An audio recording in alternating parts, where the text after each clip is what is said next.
Chapter 1 Immortal Fate. Chapter 1 Immortal Fate. In Pingyang Town, one of the many small towns under the jurisdiction of Kanglang City that belonged to the country of Dhe. A group of cavalry gradually entered the town. The leader was clad in armor and wearing a firm and resolute expression. He was Cao Gang, one of the 5 wolf guards of Kanglang City. The other individual was a young man with clear, bright eyes and delicate features. He wore a green robe and exuded a strong scholarly aura. The young man's name was Su Zimo, the second young master of the Su family in Pingyang Town. He was a famous household name, having passed the provincial examination at the young age of 17. Second young master Su is different from the other scholars that I know of. You may look frail, but you have excellent riding skills. They are as good as that of my guards. Cao Gang said. Lord Cao is too generous with your praise. Su Zimo gave a faint smile. My elder brother has been in the business of selling horses for a long time. Horses have been my companion since I was a child. I have some foundation. Moreover, Zui Feng is quite spiritual. Having said that, Su Zimo patted the fine horse that he was riding. That horse by the name of Zui Feng seemed to have understood Su Zimo's praise. It looked up and responded with a snort, revealing an intelligent gleam in its eye. At this moment, loud noises could be heard nearby. Someone was shouting, "Big news! I heard that that girl of the Shen family has been chosen by the Immortals.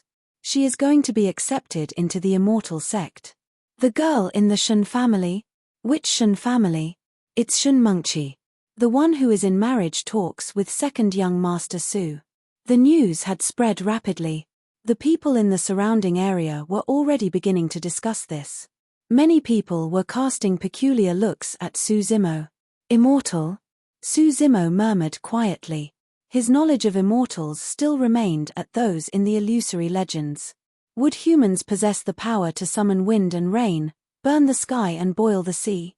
If he did not see it with his own eyes, Su Zimo did not believe that immortals existed in this word. At the sound of the word immortal, Cao Gang's body quivered. He wore a strange expression, worry and fear flashed across his eyes.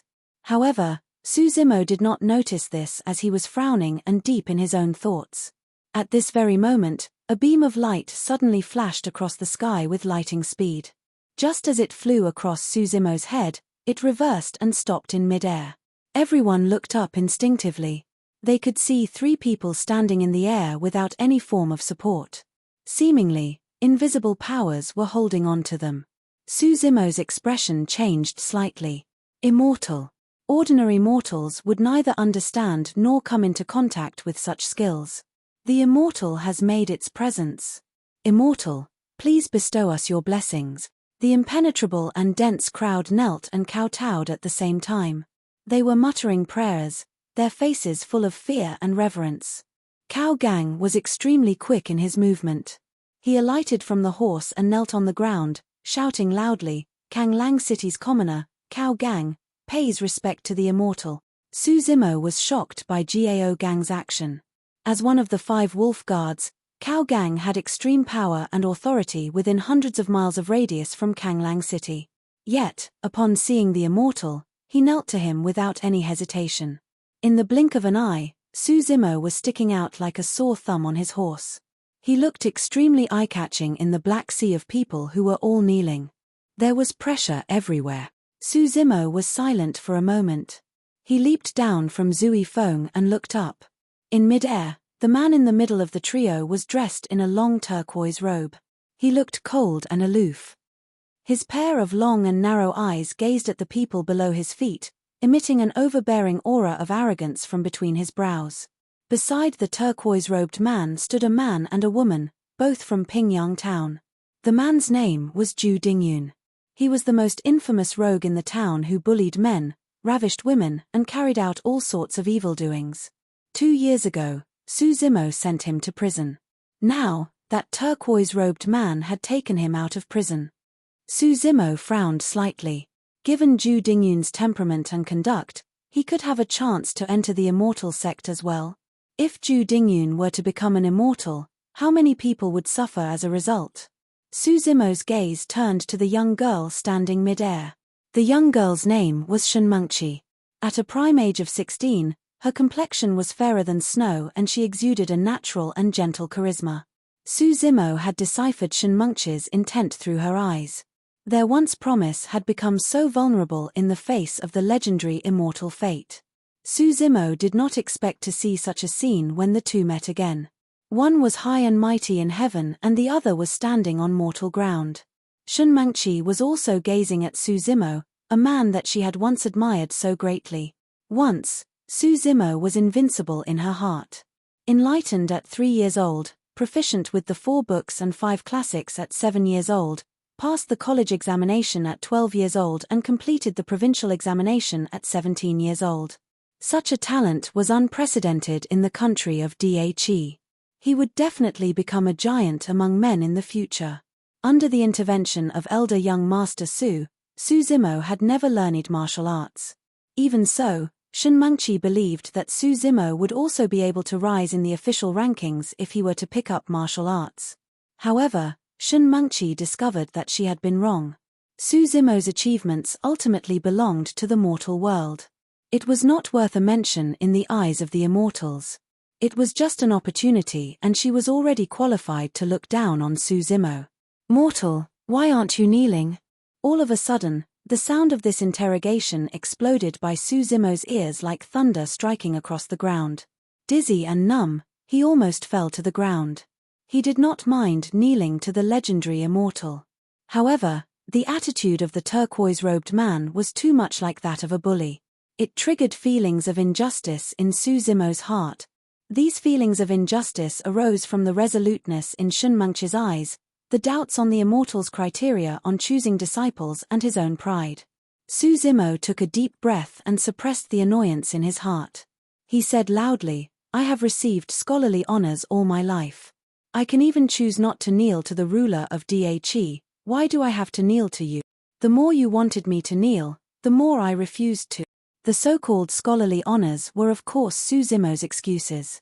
Shrouded by the domineering aura of the turquoise-robed man, the commoners in the surrounding were keeping mum out of fear. They dared not even lift up their head. On the other hand, Su Zimo's aura did not seem any weaker although he was confronting the immortal as an ordinary man. "True enough, you are a foolish mortal."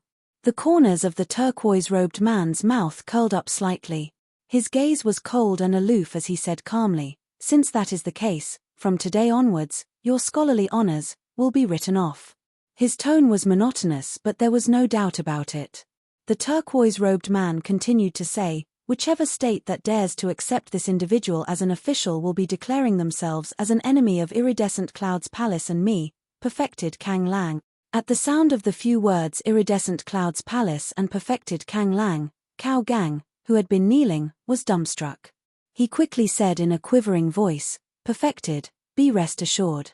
In the country of Dhe, Su Zimo will be an inferior commoner for life. An inferior commoner for life." With just a few words, Su Zimo's destiny had been decided. There was a flash of reluctance in Shenmengqi's eyes. On the other hand, that rascal Zhu Dingyun was looking thrilled. Su Zimo looked very calm, as if this did not impact him. After a while, Su Zimo laughed and mocked himself, "If scholarly honors are so cheap, what do I need them for?" Perfected Kang Lang's long and narrow eyes gradually formed a line, beams of icy cold lights flashing in them. Su Zimo's provocation had aroused his murderous intent.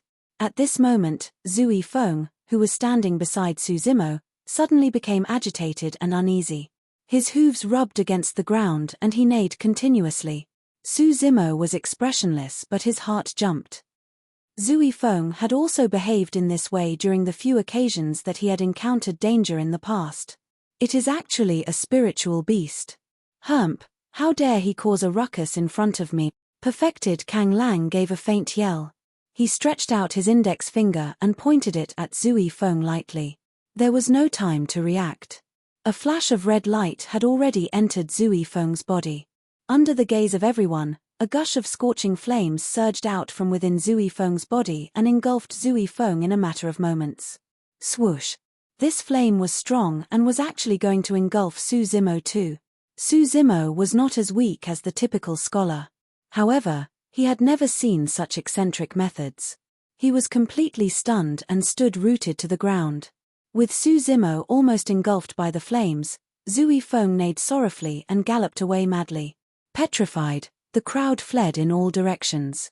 Just after a few steps, Zui Feng fell to the ground listlessly. In the blink of an eye, it had been burnt into a cloud of ash. Neither the corpse nor bones was left. The entire process occurred within the moments of a few breaths. Such flame definitely did not belong to the mortal world. One could just imagine.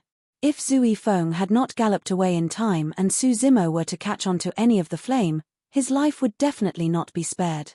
This is a psychic fine horse that protects its master. What a pity. Cao Gang, the wolf guard, exclaimed his regrets quietly.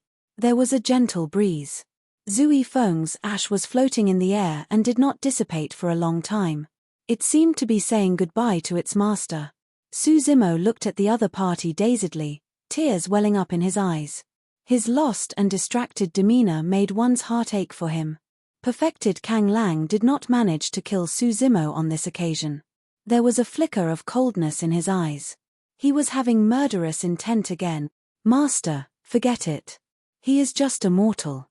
Why do you need to lower yourself to his level? Shun Mangqi said in a low voice as she looked at the Su Zimo beneath her. She eventually could not bear to harm him. Perfected Kang Lang hesitated a little. If he had to take actions continuously to deal with someone, it would certainly lower his status. Zhu Dingyun did not wish to let Su Zimo off so easily. He quickly said, Master, you have to nip this problem in the bud to eliminate it completely, in case this person becomes your greatest problem in the future.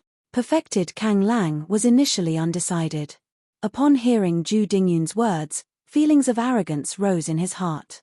He smirked and said, he is just an inferior commoner without any spirit root. He won't be able to cultivate for life. In terms of potential, he can't even be compared to that beast earlier, so what if I spare his inferior life? Is he fit to become the greatest problem in my life? Maybe in the next life. Zhu Dingyun secretly cursed. He did not expect his words to be counterproductive. Su Zimo was silent. He quietly picked up a handful of Zui Feng's ash, turned and left. A hint of sarcasm flashed across Perfected Kang Lang's eyes. He said lightly, although the inferior ant yearns for the sky, how can they ever touch the eagle's wings? At the sight of Su Zimo leaving unscathed, Zhu Dingyun looked indignant. If not for this person, he would not have suffered so badly in prison. At the thought of this, Zhu Dingyun's eyes turned resentful and vicious. His expression was as capricious as the weather. One was uncertain what he was scheming about. Looking at Su Zimo's lonely and sad silhouette, Shun Mengqi quietly sighed in her heart. In less than half an hour, this man had lost everything.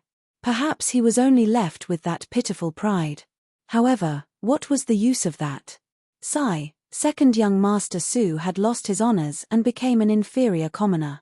He is no different from a good-for-nothing now. The two young masters of the Su family. One is good in martial arts and the other a scholar. In recent years, they have the potential to rise in power and ranks. Unexpectedly, they have been dealt with such a blow. Fortunately, elder young Master Su is a Khanate expert. What's the use of being a Khanate expert? That Lord Cao of Kang Lang is also a Khanate expert. Didn't he also kneel in fear upon seeing the Immortal? Based on the Immortal's words, second young Master Su is not even fit to cultivate. I'm afraid he will eventually die of depression. Su Zimo lowered his head. He walked on quietly, seemingly oblivious to the discussions of the passers-by. Zimo, wait a minute. This voice was so familiar. Yet, the address was somewhat strange. Before today, the girl behind him had always addressed him intimately as Brother Zimo. Su Zimo continued to walk, without halting a step. Shun Mengqi caught up with him. There were delicate beads of sweat on the tip of her nose and she was frowning slightly. Panting, she said, Zimo, have you become a fool by studying too much? What does it matter if you kneel down for a while? It doesn't matter. But I am not willing to. Su Zimo said calmly. Shun Mengqi was already angry at Su Zimo for not stopping for her. Upon hearing this, she was furious. She quickened her steps and blocked Su Zimo's path. Su Zimo, sober up. Shun Mangchi stared at Su Zimo's eyes and said loudly, "Don't think about revenge. It is impossible. You are already 17 years old and have missed the best age to learn martial arts. Moreover, you don't have the spirit root and can't cultivate at all. Even if you were to attain the postnatal or carnate levels, they are mortal abilities. It is still vulnerable before the immortal." Su Zimo was silent. He looked at Shun Mangchi quietly. Shun Mangchi could not withstand Su Zimo's gaze. She lowered her head and said softly, "Yes, we did have a promise. I am also grateful to you for helping the Shun family all these years. But they are already a thing of the past. Moreover, we are people from two different worlds henceforth." Su Zimo laughed. He raised his eyebrow. "Is your world so great?" Shun Mangchi said, "Ju Dingyun and I will be leaving Pingyang town with the perfected tomorrow. I came to bid you farewell. I don't wish to argue with you on these meaningless things. Go ahead. I am not able to send you off. We will meet again if we have fate." Su Zimo was downhearted. He walked past Shun Mangchi and moved on. Just as the two rubbed shoulders with each other, he heard Shun Mangchi mutter softly, "Our fate has come to an end. We are separated as mortals and immortals. I'm afraid we will not see each other again." Su Zimo paused slightly in his steps. In the end, he walked away without saying another word. Chapter 2: Mysterious Lady. Chapter 2: Mysterious Lady. This came as a strong blow to Su Zimo. It had totally changed how he looked at this world. It turned out there were indeed immortals in this world. With their powers, any immortal could be above the country, notwithstanding their backers, iridescent Cloud's palace. To Su Zimo, it was nothing to lose his scholarly honors. But Zui Feng was his companion since a young age. It was more than a horse to him, it was his closest kin. Not long after, Su Zimo reached his mansion. This mansion was small and deserted. There were only a few rooms. His older brother Su Hong rewarded him with this mansion when he passed the college examination at 12 years old. Su Zimo carried Zui Feng's ashes and buried them beside the peach blossom tree in the center of the courtyard. "Zui Feng, I planted the peach blossom tree by myself. It will keep you company in the future. There will be a day where I will pour the blood of perfected Kang Lang on your ashes." Su Zimo's eyes turned red. He stood by the peach blossom tree quietly for a long while before he turned to leave. Su Zimo caught sight of someone as he turned to leave. It was a woman in a blood-red robe. She was beautiful. She was not flirtatious nor garish. She did not put on any makeup. She seemed like someone who had just come out from a painting. Su Zimo sighed. Like the ancient saying, she was a natural beauty, seemingly like a hibiscus that rose out of clear water. Despite being an exquisite beauty free from worldly cares, she was dressed in a scarlet, blood-red long robe. It did not seem to match, but the contrast created a unique aura about her. 2 years ago, Su Zimo returned home to find an unconscious lady near Kanglang Mountains. He was worried that she might be eaten by the beasts and hence he brought her back with him. The red-robed lady regained consciousness not long after she reached the mansion. She seemed to be well. However, she refused to say a word no matter how Su Zimo asked about her name or place of residence. The red-robed lady had lived here for 2 years, and Su Zimo never tried to drive her away. There was no servants in the mansion. Su Zimo was not used to being waited on. He took care of his 3 meals a day by himself. To him, it was nothing to have one more person in the mansion. All he needed to do was to prepare one more serving of food. In the past 2 years, whenever Su Zimo prepared the meals, he would bring one portion to the red-robed lady.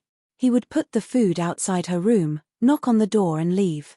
The red-robed lady rarely appeared, and Su Zimo had never seen her venture outside the mansion. The two of them had not even had a proper conversation before.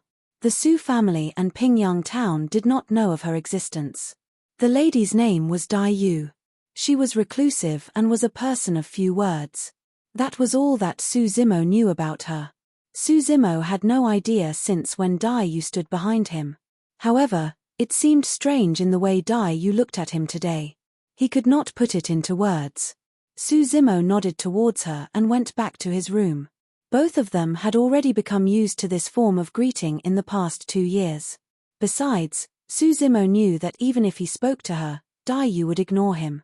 Su Zimo shut the door and took out a sharp knife with a 1-foot-long handle from the corner. It was rusty. It seemed like it had not been used for ages. Su Zimo searched around before he took out a whetstone. He looked solemn as he sprinkled water on it. There was a cold glare in his eyes as he sharpened the knife.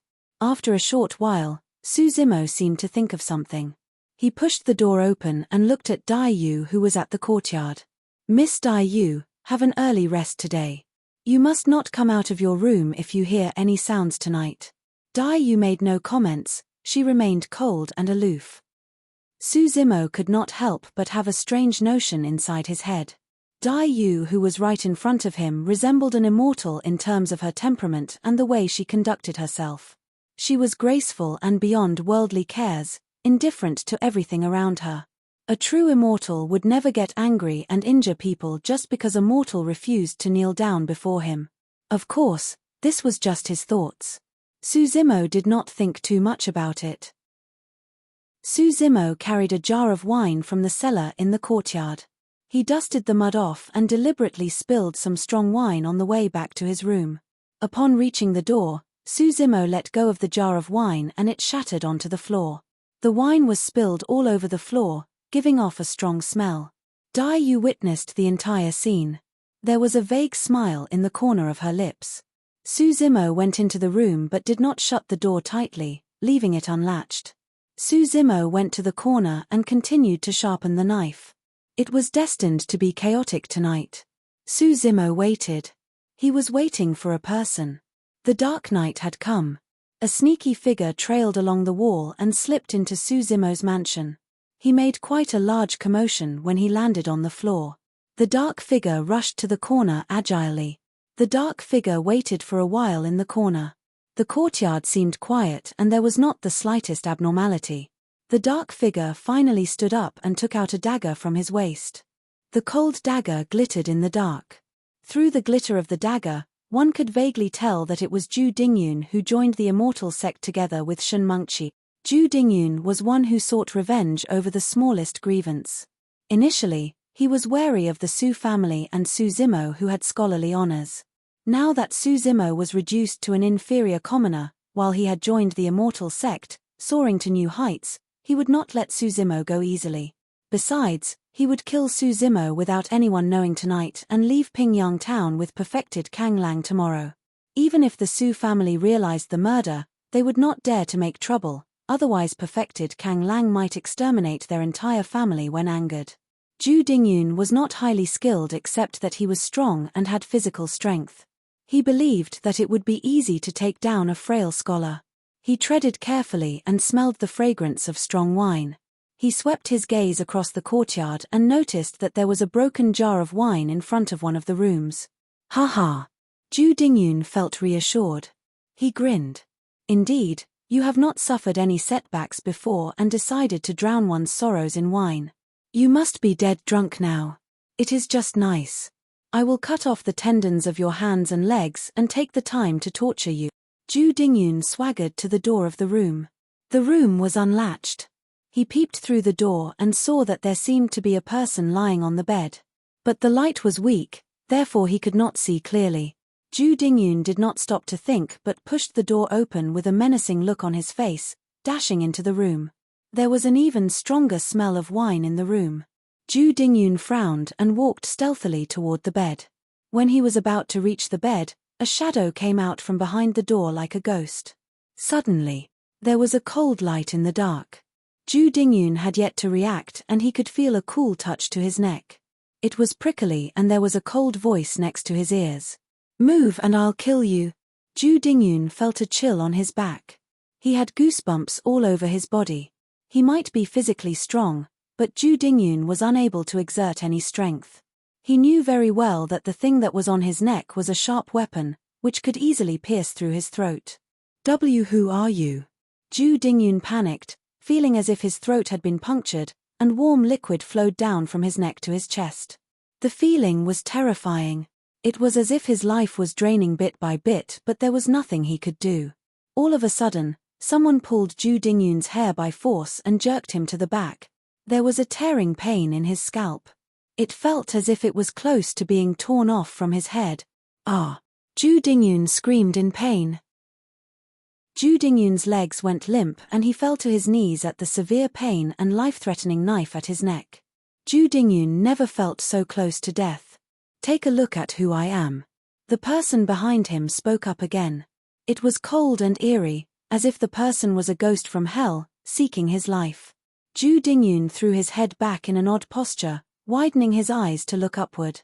One glance at the person and Ju Dingyun was terror-stricken. In the dark, Su Zimo did not have the scholarly aura of a scholar. His expression was grim and menacing. His eyes were sharp and scary. The expression in his eyes was colder than the sharp knife in his hand. At this moment, Ju Dingyun could sense Su Zimo's determination and strong intention to kill. Oh no! Now that Su Zimo had lost his scholarly honors and been reduced to an inferior commoner, he is serious about killing me. No, I am joining the Immortal sect. I can't die. Thousands of thoughts fleeted through Ju Dingyun's mind in that split second. They all morphed into a strong desire to survive. Ju Dingyun quivered. Why you can't kill me? If others know about it, why you can't escape death? Hee. Su Zimo smiled. My life is worthless. I want to get someone to die with me. You are really down on your luck to come looking for me. You mustn't blame me. To Ju Dingyun, Su Zimo's smile in the dark seemed particularly eerie. Ju Dingyun felt even more fear at his calm and indifferent tone. Crazy. Su Zimo is crazy. He had barely shouted when Ju Dingyun felt the slight movement of the sharp knife at his throat. Ju Dingyun had a mental breakdown at the pulsating pain at his throat. Second young Master Su, I beg you to spare my cheap life. I will never do evil in the future. Second young Master Su, I swear that even if I am lucky enough to join the Immortal sect, I will never seek revenge on you. If not, I will suffer a painful death where countless of arrows pierce through my heart. Su Zimo was silent. He squinted his eyes and looked at Ju Dingyun. Ju Dingyun panicked further at the dead silence. Ju Dingyun could not tell what was on Su Zimo's mind. Time trickled by. Just when Ju Dingyun was close to despair, the grip on his scalp was loosened and the sharp knife on his neck was being removed slowly. Scram! Su Zimo said coldly. To Ju Dingyun, the word sounded like an immortal's voice. He felt as if he was being pardoned. He crawled and rolled, fleeing from the room. Ju Dingyun covered the wound on his neck with his hand and ran to the courtyard, panting heavily. After the narrow escape from death, Ju Dingyun gritted his teeth and had a malicious thought again. Su Zimo is after all a scholar. Previously he was prepared, but right now, he won't have chances of survival. There was a murderous look in Ju Dingyun's eyes. He could not help but turn to look toward the room. Su Zimo stood at the doorway. He was clad in green clothes, with a sharp knife that had a 1-foot-long handle in his right hand. His eyes were cold, he looked like a tiger that was capable of devouring humans. There was a murderous aura about him. There was a sense of ridicule in his expression. He seemed to have seen through Ju Dingyun. Ju Dingyun's evil thought vanished instantly. Ju Dingyun had no idea about how deep the wound on his neck was, and he was clueless about whether Su Zimo had any other tricks up his sleeves.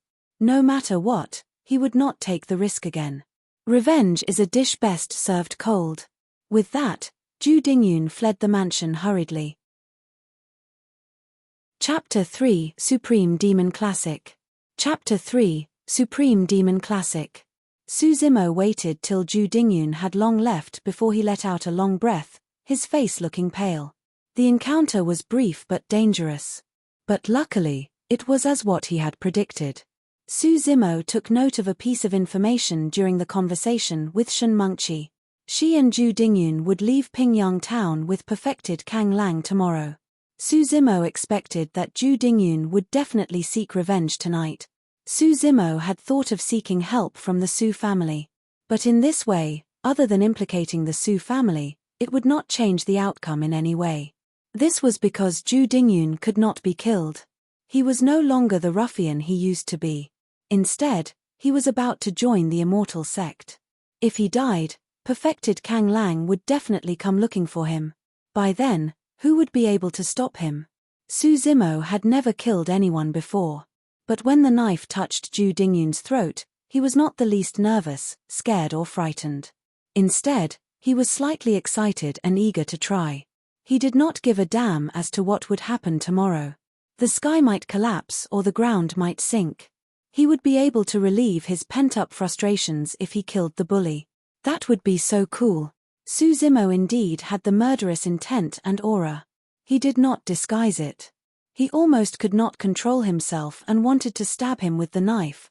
This was the first time that Su Zimo discovered that the blood that flowed inside of him was not the scholarly blood, but more of a general in the battlefield that was used to killing, or of those brutes who believed in an eye for an eye. He might use to have scholarly honors. But he was unable to stop the Avilders. Instead it was his sharp knife that sent them away. Long years of hard study could not be compared to the sharpness of the knife. Su Zimo laughed at himself. A scholar is indeed useless. He could only do this much. Su Zimo returned to the room. He threw the knife aside, lying on the bed, but he did not sleep at all. He was worried about one thing. Given Zhu Dingyun's temperament, he would definitely return to Pingyang town after cultivation and seek revenge for what happened today. He would meet his end then. It might be a month later, or perhaps a year later or 10 years later. Nevertheless, Zhu Dingyun would definitely come back. Su Zimo knew it very well, but he had to tolerate the wicked acts of him today. That was because if he killed Zhu Dingyun, he would definitely die tomorrow. However, if he let Zhu Dingyun off, at least there was still a glimmer of hope. The glimmer of hope was that he would be able to gain the ability to fight against him before Zhu Dingyun came back after completing his cultivation. But, was that possible? What was a spirit root? Why did he not have a spirit root? Why could he not cultivate without a spirit root? Why? Su Zimo felt confused. He was curious about the Immortal sect and was bewildered about the future. Su Zimo's eyelids felt heavy and he drifted off to sleep. Su Zimo had a weird dream. In the dream, an immortal whispered into his ears. "Do you want to cultivate?" Yes, Su Zimo would love to do that. Never before had he felt so eager to have power. Su Zimo felt that something was odd. Su Zimo was startled awake shortly after. He sat up suddenly. There was uncertainty in his eyes, and his back was drenched in cold sweat. He finally realized what was wrong. This was not a dream. Someone was really asking whether he wanted to cultivate. Su Zimo got up and opened the door, witnessing a scene that he would never forget in his entire life. There was an exquisite beauty next to the peach blossom tree in the courtyard. She was clad in a blood-red robe. She stood there with sparkling eyes, watching him quietly. The clouds seemed to have dispersed, and the moonlight was clear as water. The petals of the peach blossoms fell off the tree and the lady was standing in the midst of it. It seemed as if there were mist and clouds in the twilight. This did not look like the mortal world. "Do you want to cultivate?" Dai Yu asked once again. Her voice was gentle and pleasant, seeming somewhat lazy. Su Zimo took a deep breath and gradually calmed down. He had lots of questions and doubts.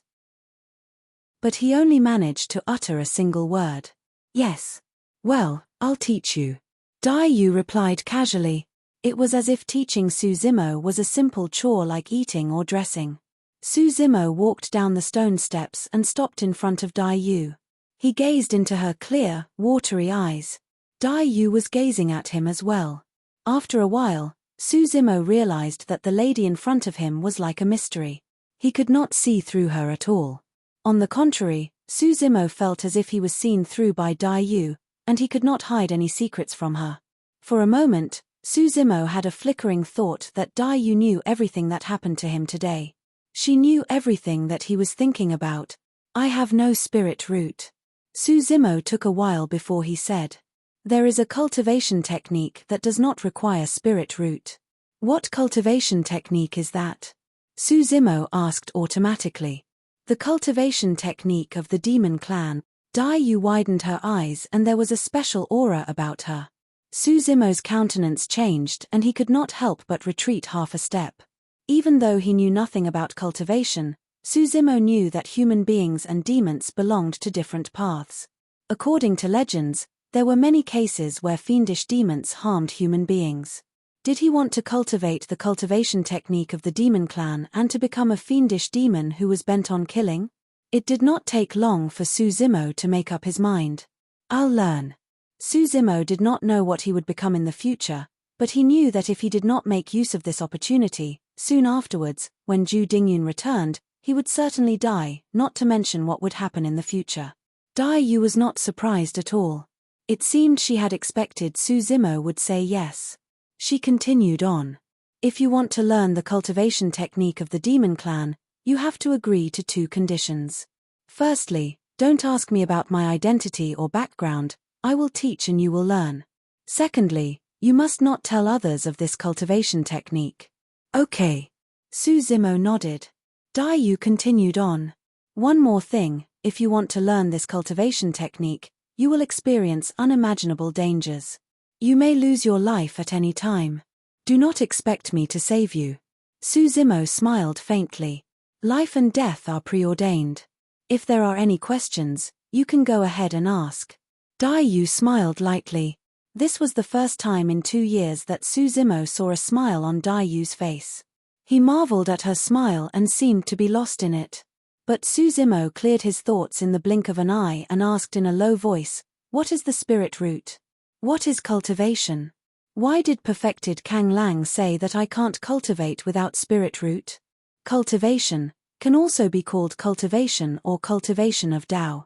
There are 3 oldest major schools of cultivation of the humans clan: Immortal, Buddha, Fiend. The so-called spirit root is the Immortal sect's way of calling it. For Buddhism, they called it as the root of wisdom, while the Fiend sect called it as Fiend seed. It is basically the same. As humans, if one doesn't have spirit root, one cannot join any of the sects. Suzimo understood her words. What Dai Yu meant was that demon cultivation did not need the spirit root. Dai Yu continued. Humans have 5 senses, namely sight, hearing, smell, taste, touch, and the spirit root is equivalent to the 6th sense. It is the key to sense the aura between heaven and earth. Suzimo suddenly saw the light. Without the spirit root, one could not see the aura of heaven and earth and one could not cultivate. Suzimo continued to ask, are there different realms to cultivation? Which level of cultivators does perfected Kang Lang belong to? The Immortal sect can be divided into Qi condensation realm, foundation establishment realm, golden core realm, nascent soul realm. He is a golden core realm cultivator. There are different realms to demon cultivation, immortal cultivation, fiend cultivation, and Buddha cultivation. It is just different means of achieving the same end. But no matter what, the path of golden core is the natural chasm that everyone has to pass through. There are many cultivators, but half of them would be stuck at the path of golden core, with no hope of success. Cultivation is to be in defiance of the natural order and to seize the good aura of heaven and earth. Once one entered the path of golden core, it means that one breaks the shackles of heaven and earth for the first time. One's lifespan could increase to 500 years. There is the saying that once one swallows an elixir, one's lifespan will not be decided by nature. Dai Yu continued. The cultivation technique that you are going to learn is divided into 9 sections. The first section is body tempering, the second section is tendons transformation, the third section is bones strengthening, the fourth section is marrow cleansing, the fifth section is organs refinement, the sixth section is orifice clearing, the seventh section is core formation. If you want to take revenge, you must cultivate to the 7th section. What is the name of this cultivation technique? Suzimo asked. The mystic classic of the 12 demon kings of the great wilderness. Suzimo was shocked. He could feel a strong, menacing aura surging toward him at the mention of the title. It was suffocating. Body tempering, the first section of the mystic classic of the 12 demon kings of the great wilderness, can be divided into 2 parts, to harden and refine the skin and flesh. There are different breathing and expiration methods, techniques and moves that correspond to it. There was a demonic glitter in Dai Yu's eyes. Thereafter, there were several lengthy and profound incantations in Suzimo's mind. There were no mountain of immortals or clear waters, grotto heaven paradise, or bejeweled jade palace. Suzimo had started on the path to cultivation right in the inconspicuous courtyard, under the peach blossom tree that was in full bloom. It seemed to be casual and coincidental, but it also felt as if everything was predestined. Not long after, Suzimo's inspiration gradually became different under Daiyu's guidance. This did not seem like the breathing method of normal humans. After being repeatedly corrected and going through countless practices, Suzimo gradually seemed to get the hang of it. With this breathing and expiration, his body felt warm and his blood and flesh seemed to be burning and boiling, turning into boundless energy, bubbling to the surface of his skin. Suzimo felt an itch in his skin. This skin-tempering breathing method originates from the wild bovine demon king. One can practice when on the go or when sitting or sleeping. There is no definite posture to it. The bovine is resilient and has tough skin. Knife or sword will not be able to penetrate it. Take your time to appreciate it. Seeing that Suzimo's breathing was gradually on the right track, Daiyu turned to go back to her room, not disturbing him. Suzimo had long been immersed in this wonderful breathing and expiration method. He could feel that his skin had become tougher, stronger and more powerful with every breathing cycle. The night faded. Suzimo had lost track of time. He even forgot where he was. He was focused on comprehending the incantations, and his breathing and expiration. The first ray of sunshine lit up part of the sky. Suzimo was stunned to realize that something hard and strong seemed to be sticking out of his head, facing the sky. There were two of them. At this moment, Suzimo seemed to have turned into an unrivaled bovine demon, taking in and breathing out the entire heaven and earth. Daiyu, who was meditating in the room, jolted. Her gaze pierced right through the walls to land on Suzimo. He actually understood the essence of it within such a short time. Oh, he is indeed a genius meant for demon cultivation. I have not wasted my efforts in giving him such a chance. There was a look of praise in her eyes. Although she did not make a single movement, strangely, she had ended up at the courtyard and appeared before Suzimo. Bang! Suzimo, who was immersed in cultivation, was hit by an external force all of a sudden. He flew to a small distance away and stopped his breathing and expiration exercise. Suzimo got up from the ground, feeling slightly dizzy. He looked around, but there was no one in the courtyard. Suzimo frowned as he saw Daiyu, who stood in the distance. "Are you courting death?" Daiyu hid the look of praise in her eyes, and instead spoke in a cold tone. "What?" Suzimo was dazed. Daiyu waved the sleeves of her robe and a sparkling water mirror emerged out of nowhere to appear in front of Suzimo. Suzimo looked dumbstruck. This was far beyond his imagination. When Suzimo saw his own reflection in the water mirror, his surprise turned into panic. How could this be? Suzimo was originally on the thin side. But his reflection in the water mirror was far thinner than his original build. He seemed to be emaciated. If not for the familiar facial features and the contours of the cheek, Suzimo could not believe that the person in the water mirror was himself. No matter what kind of practice, the power will not appear out of thin air. Cultivators from the Immortal, Buddha and Fiend sects take in the aura of the heaven and earth into their bodies, while those stronger demons clan will use the essence of the sun and the moon to harden the body. You have yet to attain that realm. Therefore, whenever you breathe in and out, you are using the essence of your own blood and flesh. If this goes on, you will die in 3 days. What then? Suzimo was startled. You will naturally have to devour flesh and blood to supplement your energy before you continue with your cultivation. At the mention of eating, Suzimo's stomach began to growl. He felt severe pangs of hunger that almost drove him crazy. Suzimo dashed straight to the kitchen in lightning speed. In less than a quarter of an hour, he made a clean sweep of everything edible in the kitchen and gobbled them down his stomach before he slightly eased his hunger. Suzimo only discovered until now that he did not sleep all night. Not only did he not feel tired, instead he was energetic and full of strength. Suzimo picked up the thin iron basin next to him and squeezed it. To his surprise, there were a few clear fingerprints on the iron basin. Pest! That powerful? Suzimo was secretly amazed at himself. He underwent a huge change with a single night of cultivation. Su Zimo was full of confidence in the days to come. I suppose even if Zhu Dingyun comes back from the Immortal sect, I will have the capability to spar with him. At this time, Su Zimo still did not know the scariness of the mystic classic of the 12 demon kings of the great wilderness. This cultivation technique was the supreme demon classic that disrupted the balance of yin and yang, seizing the good aura of heaven and earth, changing the universe and turning the vital energy. This was something that did not belong to this world. Chapter 4, Tri-Bovine Style. Chapter 4, Tri-Bovine Style. On the second day, Su Zimo went to the market early in the morning to buy a few cattle as his food supply for the next few days. After putting them aside, Su Zimo went to Dai Yu's room, knocking on the door. "Miss Dai." To Su Zimo's surprise, the door slowly opened at his knocking. Although the sky was bright, the room was strangely pitch dark. "Come in." Dai Yu's voice could be heard coming from the room. Su Zimo took a deep breath and stepped into the room. Su Zimo could not help but feel odd. He seemed to have passed a soft and cold water curtain into another world. Su Zimo took a look and was startled.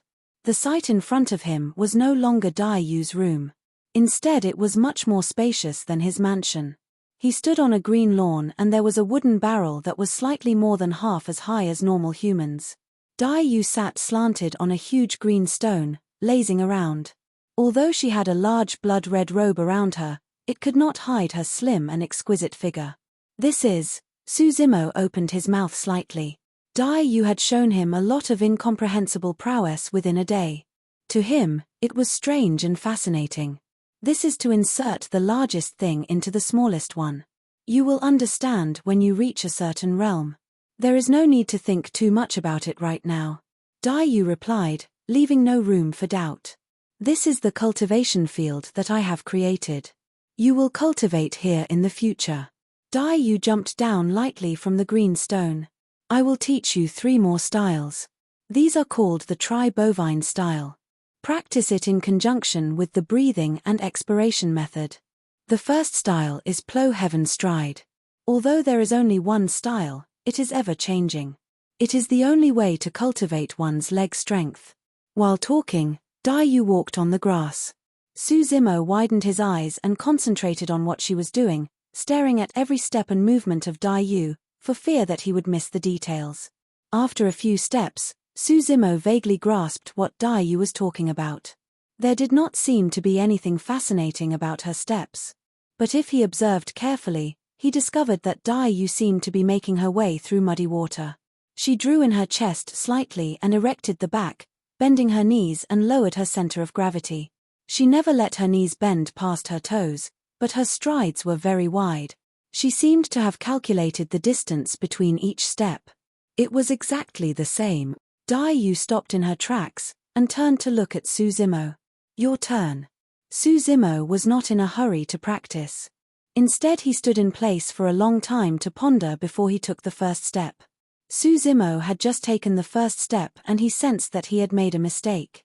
Dai Yu came to Su Zimo's side without any expression. She extended her leg and gave a slight kick at Su Zimo's extended leg. "Pest!"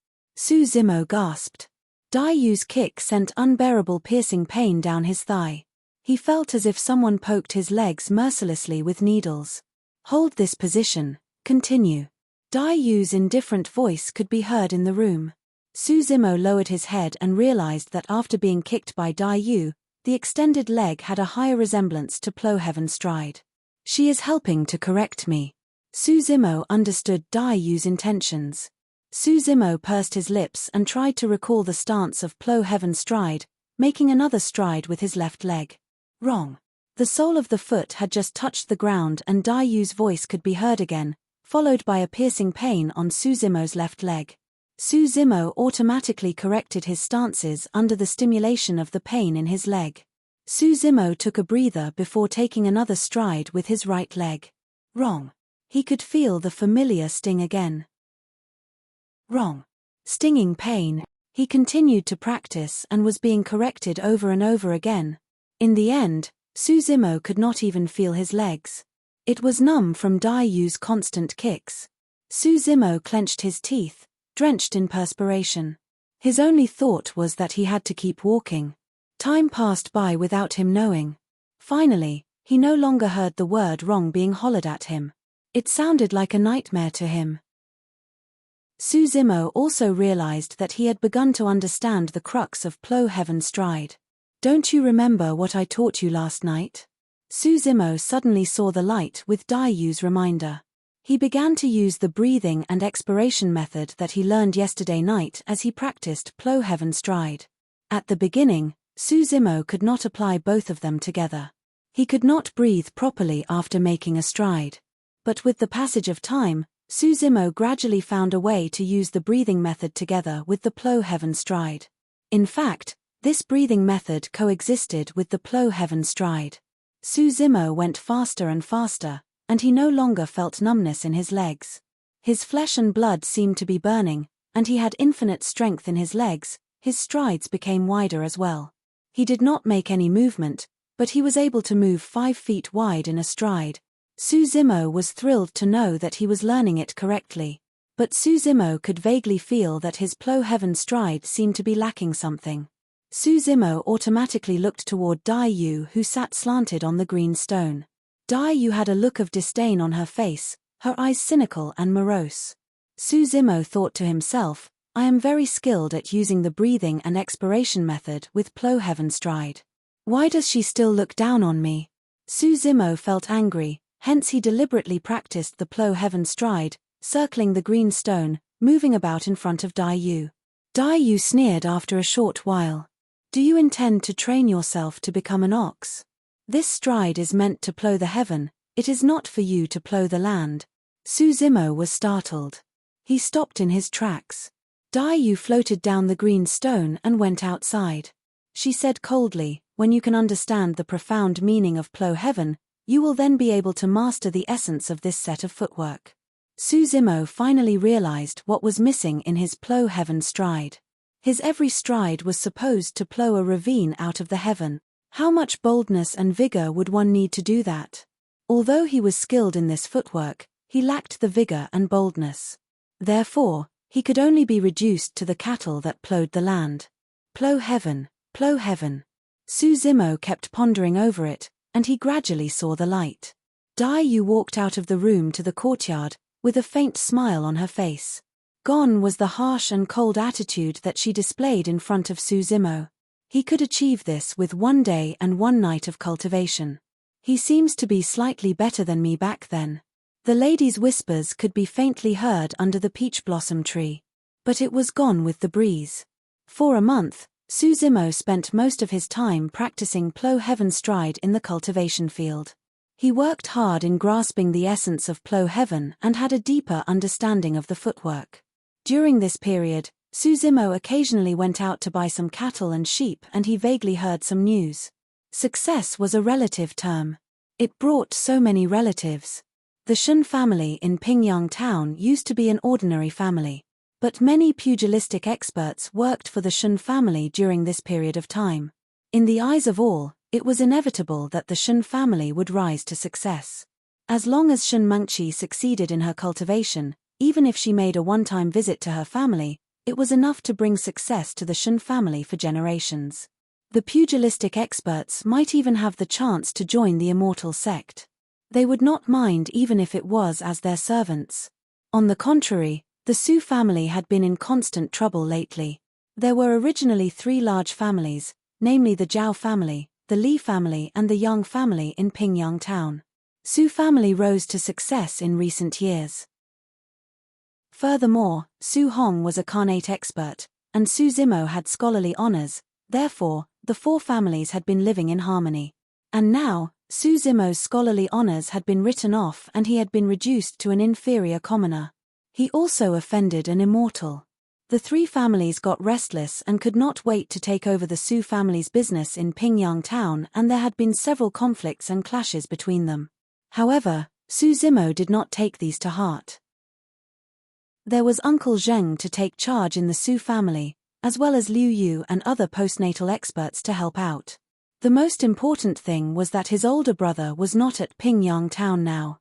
When he was back, given his swift and harsh style, he would be able to suppress those Evilders. This day, Dai Yu came up to Suzimo and said, "I will teach you the other 2 styles. Afterward, you can practice the 3 styles together." Dai Yu paused for a while before continuing. Most of the styles in the mystic classic of the 12 demon kings of the Great Wilderness are killing techniques. The next 2 styles are meant for killing. Bear that in mind. First style, Bovine's moongazing.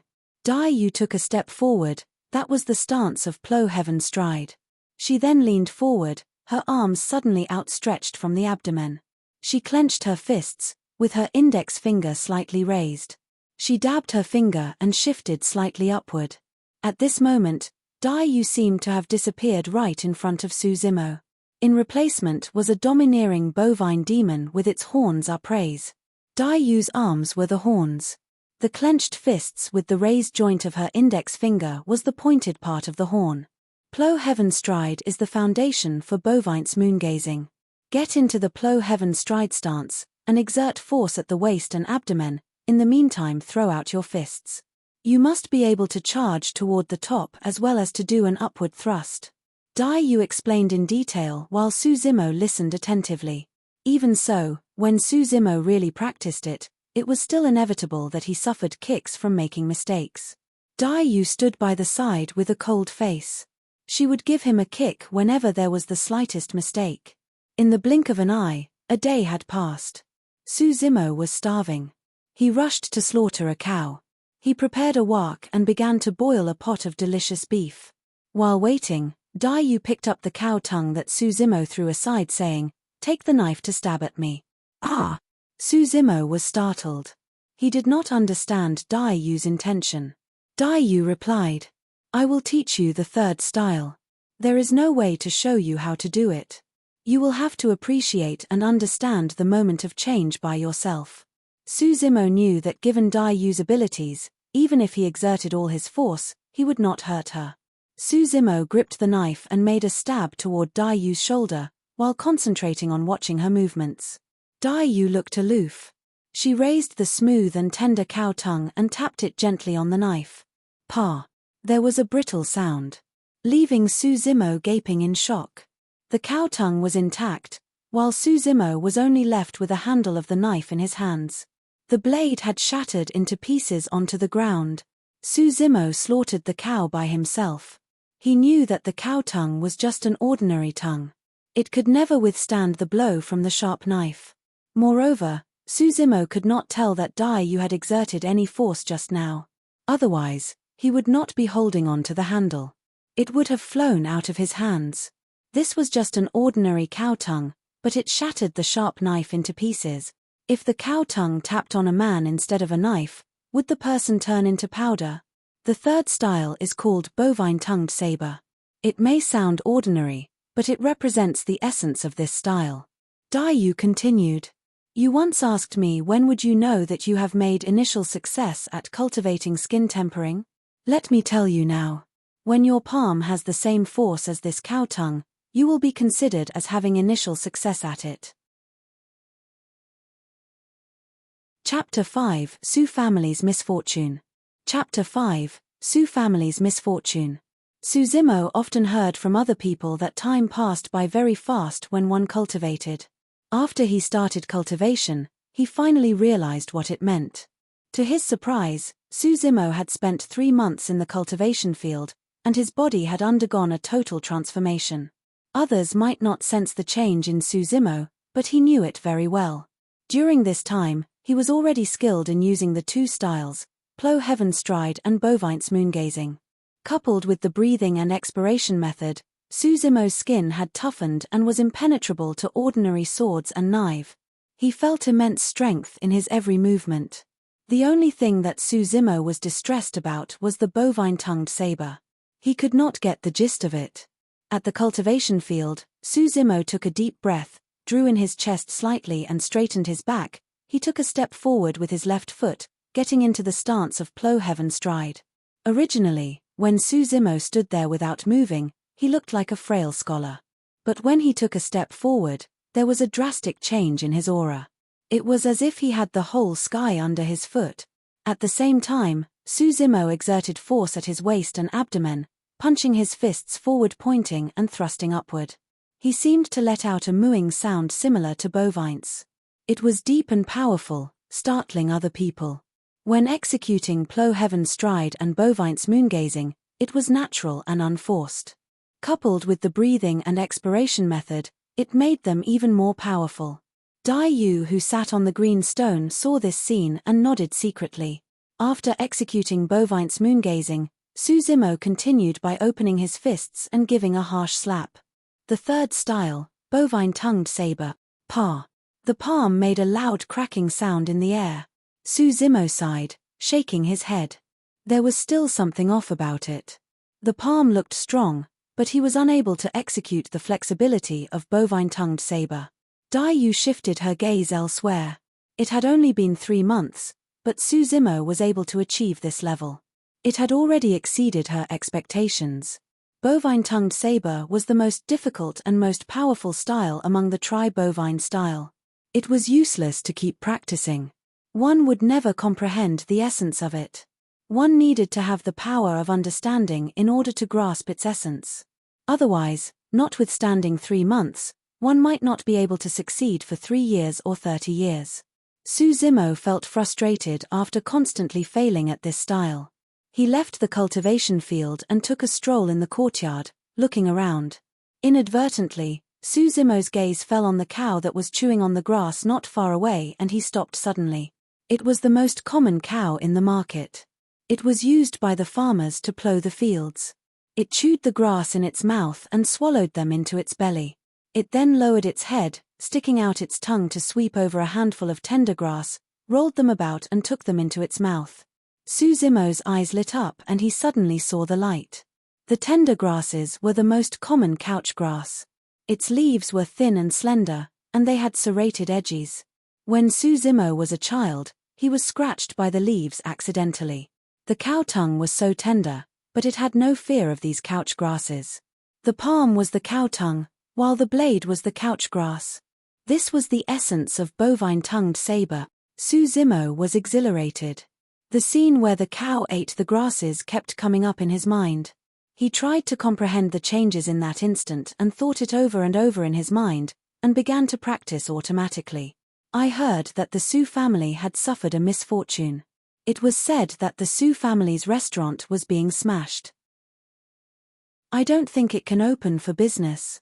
I heard that someone died as well. Is it that serious? Su Zimo heard murmurs coming from outside the mansion, and he was startled from his cultivation. Su Zimo sobered up from his cultivation and his heart sank at the rumors. He pushed open the door and dashed to Su family's residence. Su Zimo overheard the discussion of others along the way, and roughly knew what was the cause of the misfortune this time. Several people picked quarrels and started trouble in the Su family's restaurant. They smashed the furniture and Uncle Zheng brought people with him to the restaurant. However, those people turned out to be postnatal perfected experts. They came prepared and Uncle Zheng was injured instead. Damn, I can't take this lying down. Su Zimo had just arrived and he heard angry shouts coming from the house. He was Yu Chi Hua. He was one of the guards at Su family, and he had a fiery temper. Everyone in the house was Su Zimo's trusted men. Su Zimo lost his parents when he was 2 years old. Uncle Zhang and others had been with the Su family for the longest time and they were very fond of him. In the beginning, it was these few people who helped his older brother to gain a foothold in Pingyang town. The brothers had a close relationship with these uncles. A strong smell of medicine wafted toward him and there was also a faint smell of blood. Second young master is back. Although he had lost his scholarly honors, everyone in Su family were very respectful toward Su Zimo. Su Zimo nodded and went to check on the elder that laid on his sides on the bed. Second young master. The old man's hair was white and his face was gaunt and yellow. He seemed to have 1 foot in the grave. Despite that, he still smiled at seeing Su Zimo. There was a tenderness in the way he looked at Su Zimo. Uncle Zheng was in charge of managing the Su household. Although he did not know martial arts, everyone in the Su family, including Su Hong, showed respect toward him. Uncle Zheng had become thin and was getting on in years. Now that he was injured, it was still unknown whether he could survive or not. Uncle Zheng, who is the other party? Although Su Zimo was boiling in anger, he appeared very calm, speaking softly at the bedside.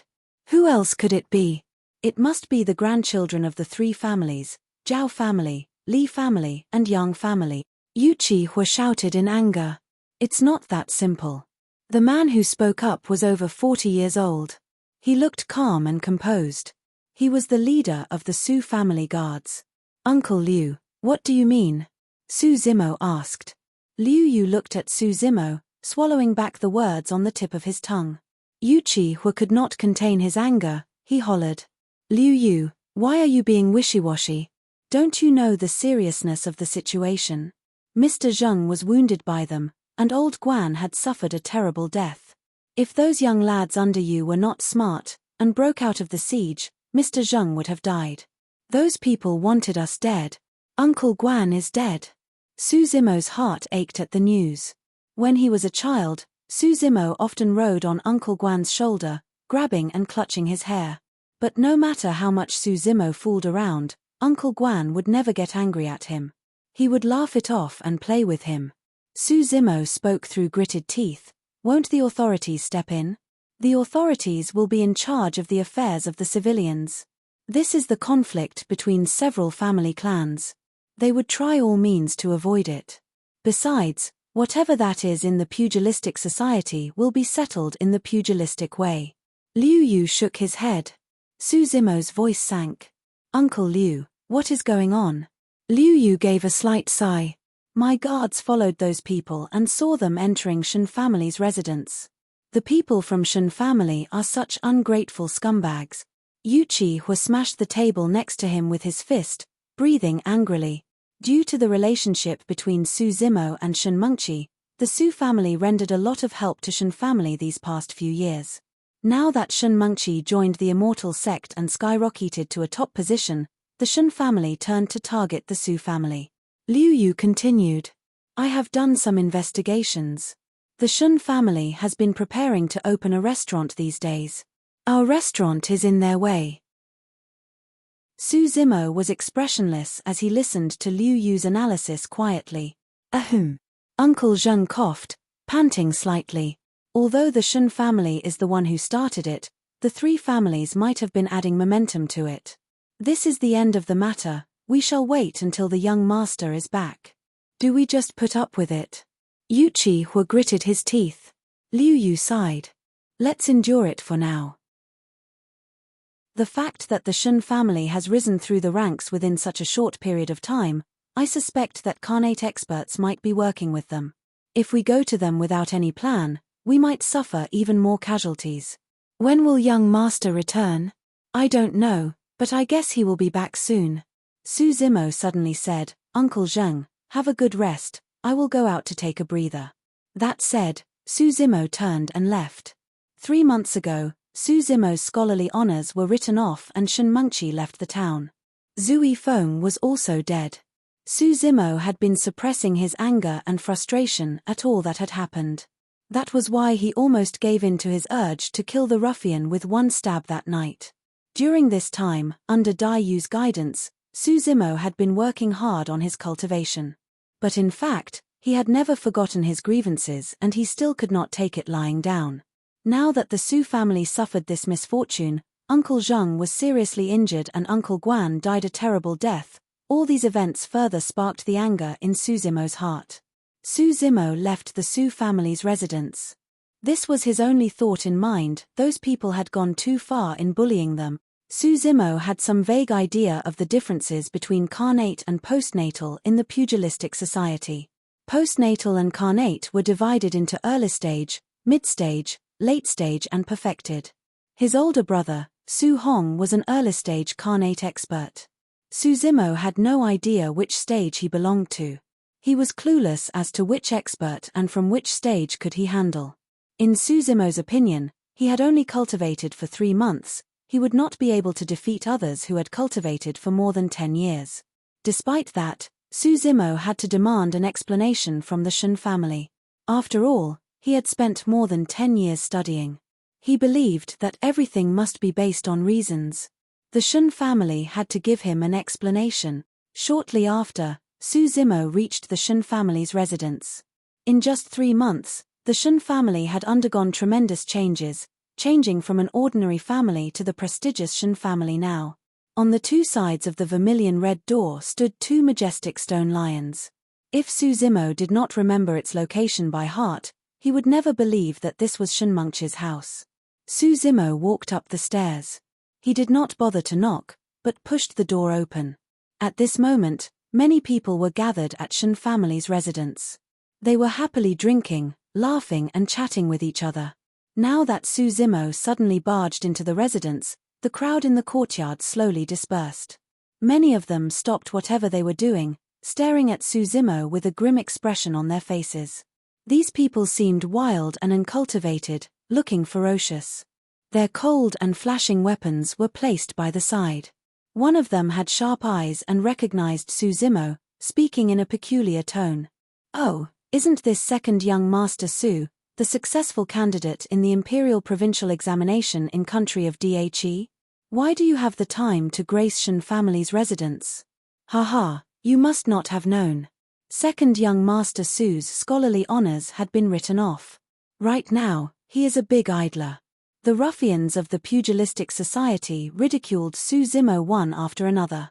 They stared at him with obvious evil intentions, and they hit their weapons against each other to send sparks flying, creating the piercing sounds of metal clashing against each other. If he was just an ordinary scholar, he would have gone limp in his legs at the current situation, where he was surrounded by menacing ruffians. However, Su Zimo maintained the same expression, and he even moved to stand in the center of the courtyard. Back then, when Su Zimo had yet to start cultivating, he was brave enough to confront perfected Kang Lang at the unjust treatment. Right now, the ruffians in front of him were worlds apart from perfected golden core. They did not exude the same vigor and aura like him. There was no way that he would be scared of them. Su Zimo maintained a calm expression while his eyes swept across the courtyard, speaking calmly. "I want to see Shun Nan." Shun Nan was Shunmunch's older brother. He, second young Master Su came uninvited. "Please pardon me for not welcoming you." The voice was heard first before seeing the person himself. Su Zimo turned his gaze to the direction where the sound was coming from. A man in a white robe slowly walked over from the long corridor of the courtyard.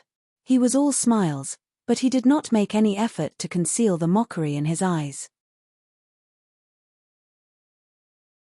Chapter 6, Murder.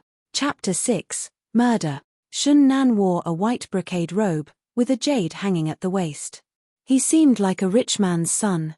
But everyone in Pingyang town knew of his background. Shun Nan used to be the manager of the Su family's restaurant. He was given the job on account of Su Zimo.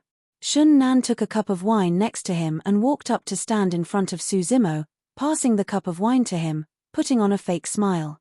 "Welcome, second young Master Su. No matter what, I have to serve you wine. Please accept it. Regarding what happened today, whose idea was it?" Su Zimo ignored him but asked him softly. Shun Nan maintained the smile on his face, leaning his head to the side, pretending not to know. "I don't understand what second young Master Su is talking about. Shun Nan, I want an explanation. Who is the murderer?" Su Zimo stared at Shun Nan's eyes, but his tone remained very calm. Shun Nan raised his eyebrow, putting away his smile. He looked upward and finished the cup of wine as he said lightly, "It seems that second young Master Su wants to make things difficult." With that, Shun Nan threw the cup in his hand onto the ground, smashing it into pieces.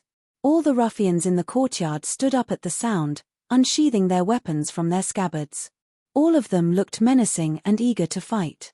Damn, I can no longer stand this guy. Did he really think that he is a young master? He is merely an inferior class commoner. We gave him a way out but he refused. I am Mo Song. I am the one who slaughtered the man by the surname of Guan. There's me as well. Hehe, it's a pity that the old man did not die under my palm. Su Zimo swept his gaze over everyone who spoke up. He nodded and said, very well, very well. Shun Nan sneered. Su Zimo, don't seek trouble for yourself. Today I will take into account your relationship with my sister and let. Scram. Shun Nan was not finished, but he was interrupted by Su Zimo's holler.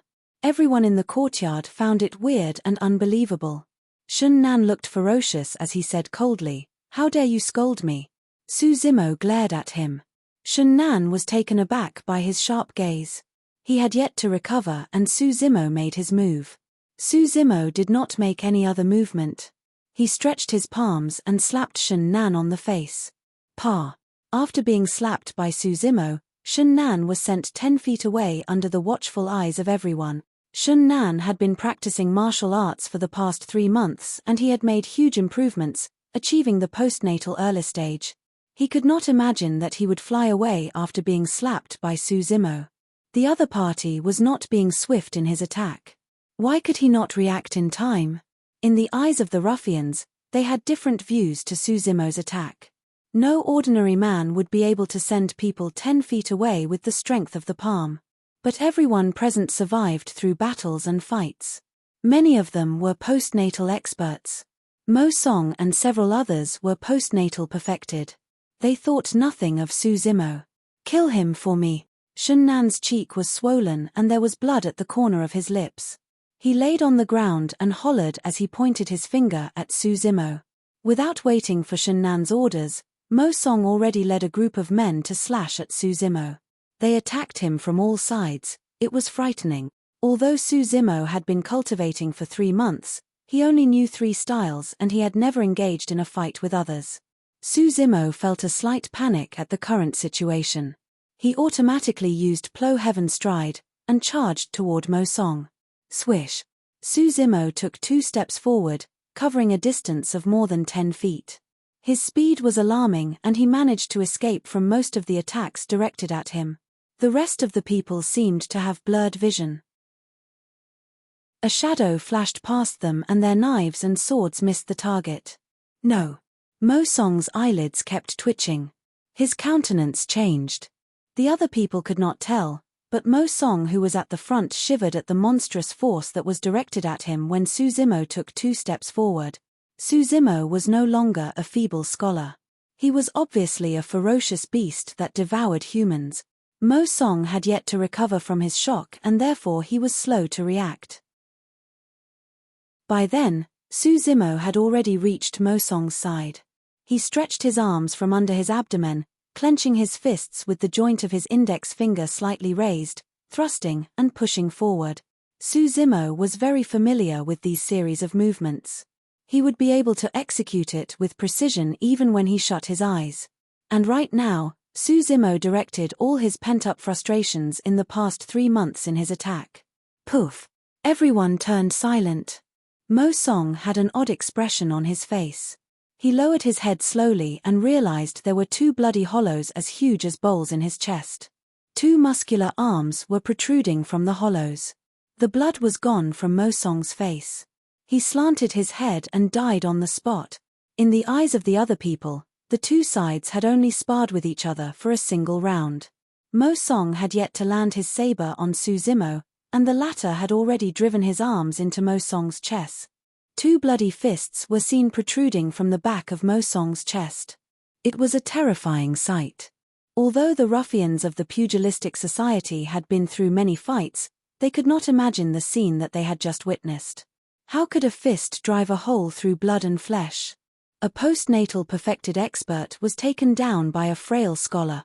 Who would have believed it if they had not seen it themselves? Murder. Su Zimo was in a daze. All he could remember was that Dai Yu once told him lightly, most of the styles in the mystic classic of the 12 demon kings of the great wilderness are killing techniques. There were killing techniques. If he used them, he would definitely take lives.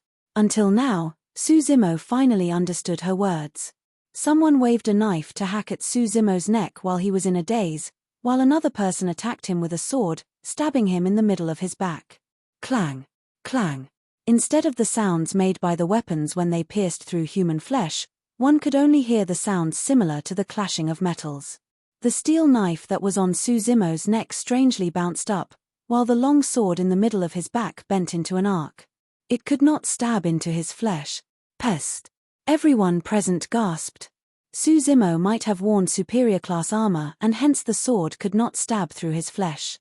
But what about the steel knife that slashed his neck? There was no way to explain why it bounced back. Corporal mortification martial arts. What kind of corporal mortification martial arts would be so powerful? Although the knife and sword did not hurt Suzimo, he staggered from the force of it.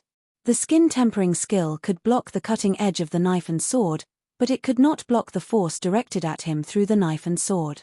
Suzimo felt immense pain in the middle of his back and neck. He gritted his teeth to endure the pain. "Scoundrel, you must be courting death," Suzimo hollered, executing plow heaven's stride and charged toward the person on the left. Bang! Bang! Suzimo plowed and made 2 deep ravines out of the ground that was made of extremely hard green stone. The gravel and small stones flew around. It was a frightening sight. The person's countenance changed. He finally knew the fear and terror Mo Song felt in the final moments before his death. Suzimo was too imposing and terrifying. He merely strode forward, but the menacing aura about him was enough to suffocate him. Poof! He executed Bovine's moongazing, making 2 hollows in the chest of a late-stage postnatal expert. He died on the spot. Seeing that Suzimo seemed immune to swords and knives, everyone had no idea how to take him down. Suzimo had killed 2 men consecutively in no time. His blood seemed to be boiling. The initial panic and tension had disappeared. "And you?" Suzimo turned and directed his fiery gaze at the last person. The person had boasted of wounding Uncle Zheng just now. But he felt a chill at his back and had goosebumps all over his body now that Suzimo fixed his gaze on him. "Everyone, let's attack him at once." No matter how powerful his corporal mortification martial arts is, he would definitely have a vital gait, and there is a limit to his endurance. The man hollered. Everyone in the courtyard felt like taking him down together, but they were still wary of him. They were frightened by his menacing aura and they did not attack at once. Ta! Ta! Ta! Suzimo took 3 steps and had already arrived in front of the man in no time. He executed Bovine's moongazing without another word. The man already realized that Suzimo only executed the few styles. Although he was frightened by the sheer power of plow heaven's stride, he was able to avoid the attack by dropping to the ground agilely. He did not care to preserve his dignity, but to execute a lazy donkey roll. Bovine's moongazing was meant to attack one's waist and upper abdomen. The man counterattacked with the move and was able to avoid Suzimo's fists. Even so, he could still smell a strong and musty smell of blood in the air, extinguishing all his desire to fight back. Run! He is invincible. The man managed to escape from his Bovine's moongazing. Suzimo watched as his opponent rolled about on the floor, feeling somewhat confused. This was the only movement technique that he knew. If Bovine's moongazing was unable to kill the opponent, Suzimo had no other way to defeat him. Right then, a thought came to Suzimo's mind and he took big strides to catch up with the opponent. Lazy donkey roll might be a brilliant move and when used occasionally, it was quite effective. However, his speed of rolling on the floor would not be as fast as his running legs. Suzimo roared and caught up to the man in no time. The man heard Suzimo's roar and knew that he was in serious trouble, looking upward at him. His view was blocked by flying gravel and stones. Right then, an enormous force smashed right into his chest. Bang! The next moment, the man smashed against the wall, and he slowly slipped off the wall seconds later. His chest was punctured and he died on the spot. Suzimo was able to react according to circumstances, using the brute force of plow heaven's stride to kick at the man. Killing techniques. Plow heaven's stride was a killing technique as well. Several experts at the courtyard who were jeering at Suzimo turned silent. There was fear in their eyes. Everyone retreated slowly, for fear that they would be Suzimo's next target. It was understandable that everyone was fearful of him. Suzimo had displayed very formidable prowess. It had only been 10 minutes since he made his first move and he had already killed 2 postnatal perfected experts and 1 late-stage postnatal expert. Suzimo sneered as he turned to walk toward Shennan who had turned pale in fright. "What do you want?" Shennan's voice trembled. He wanted to turn and flee, but his legs were too weak. They gave way on him and he could only sit limply on the ground, while he inched slowly away from Su Zimo. Whose idea was it today? Su Zimo towered Shen Nan, looking down at him, as he posed his question, enunciating each word slowly. No, it's not me. Who is it? Su Zimo roared with anger. Shen Nan trembled, gasping for air. There was a flicker of malice in his eyes as he said through gritted teeth, "If you dare to wound me, Su family will be exterminated." Su Zimo's expression darkened. He squinted his eyes. "Are you threatening me?" Su Zimo had barely suppressed his murderous intent, but he could feel the strong urge to kill again. Right then, an eerie and sorrowful sound could be heard from the inner hall of Shen family's residence. "You are a junior, you must be courting death. How dare you behave so atrociously here?" Chapter 7, Carnate Expert. Chapter 7, Carnate Expert. The voice was still resonating and the figure that was as fast as a ghost swooshed and appeared right before him. Su Zimo took a careful look. He was a middle-aged man. His cheeks were gaunt but he had eagle-like sharp eyes. He merely pointed his toes on the ground and he covered the distance in no time, standing right in front of him. Su Zimo was shocked. The middle-aged man was much stronger than the crowd in the courtyard in terms of his movement technique and aura. Carnate Expert. Buzz. The middle-aged man hid his hand behind his back. He suddenly stretched out his hand and it was accompanied by a clear buzzing sound of the sword. A cold long sword stabbed towards Su Zimo's face. The tip of the sword trembled like a flexible poisonous snake, giving out tongue-lashing sounds. It was disturbing. The sword had yet to reach him, but a gush of cold air blew against his face. Su Zimo felt slight pain on his face. Su Zimo realized that given the strength and toughness of his skin right now, he could never stop this sword. The power of the Carnate Expert was enough to threaten his life. After all, Su Zimo barely had any fighting experience. He lost his focus just now and missed the chance to make the first strike. Even if Su Zimo executed Bovin's moon-gazing to withstand the force from the sword, his head would already be pierced through by his sword. Retreat. Su Zimo had no time to think. He executed Plow Heaven Stride and retreated quickly. Humph. The middle-aged man sneered loudly, increasing his speed and his sword followed Su Zimo right on his heels. There was no way that Su Zimo could escape from his advancing sword. The tip of the sword was within distances of Su Zimo's face. The situation was very dangerous for Su Zimo. Su Zimo could only see the glitter of the sword in front of him. His eyes hurt and he could not help but shed tears. Right then, there was a look of malice in the middle-aged man's eyes. "Oh no, there is the wall right behind me." Su Zimo's heart sank. The courtyard of the Shen family's residence might be spacious, but there was a boundary as well. Both parties were advancing and retreating in a superior speed and in the blink of an eye, Su Zimo had been forced to retreat to the wall. There was no way to retreat. Even if Su Zimo used brute force to break the wall, there would be a moment of delay. The middle-aged man was able to slash Su Zimo with his sword in that single moment. "Stop!" A figure suddenly barged in from the door, carrying a steel saber in his hand. The figure yelled and charged aggressively towards the middle-aged man. "It's Uncle Liu." Although Su Zimo could not afford the slightest distraction to check the person who arrived, he could tell from the voice the identity of the person. The middle-aged man took a glance and sneered. Liu Yu was only a postnatal perfected. Even if he was a Carnate Expert, he would not be able to save Su Zimo. There was only a stone's throw distance away between the long sword and Su Zimo. "It's too late, he will die for sure." The middle-aged man snarled lightly. His expression turned cold as he charged forward with his sword. In this moment of life and death, Su Zimo suddenly calmed down. There was not the least bit of panic in his eyes. He was unexpectedly calm and his senses became sharper than usual. Su Zimo knew very well that he was the only one who was capable of saving himself. Faced with the advancing sword, Su Zimo closed his eyes instead and the scene of cattle grazing grass in the cultivation field flashed in his mind. Su Zimo raised his palm automatically and rested it on the body of the advancing sword. Rap, hit, pull, bovine-tongued saber, the most powerful style among the tri-bovine style. Pa. A crisp sound that was as loud as thunder resonated in the courtyard of Shun family's residence. The next moment, everyone froze on the spot.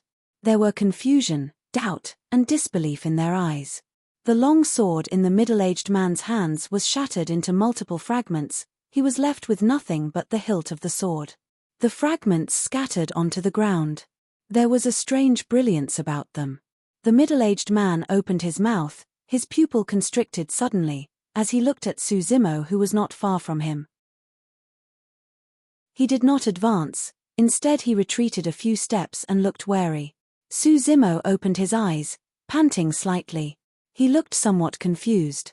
Had he survived? Moments ago, Su Zimo finally realized what death felt like.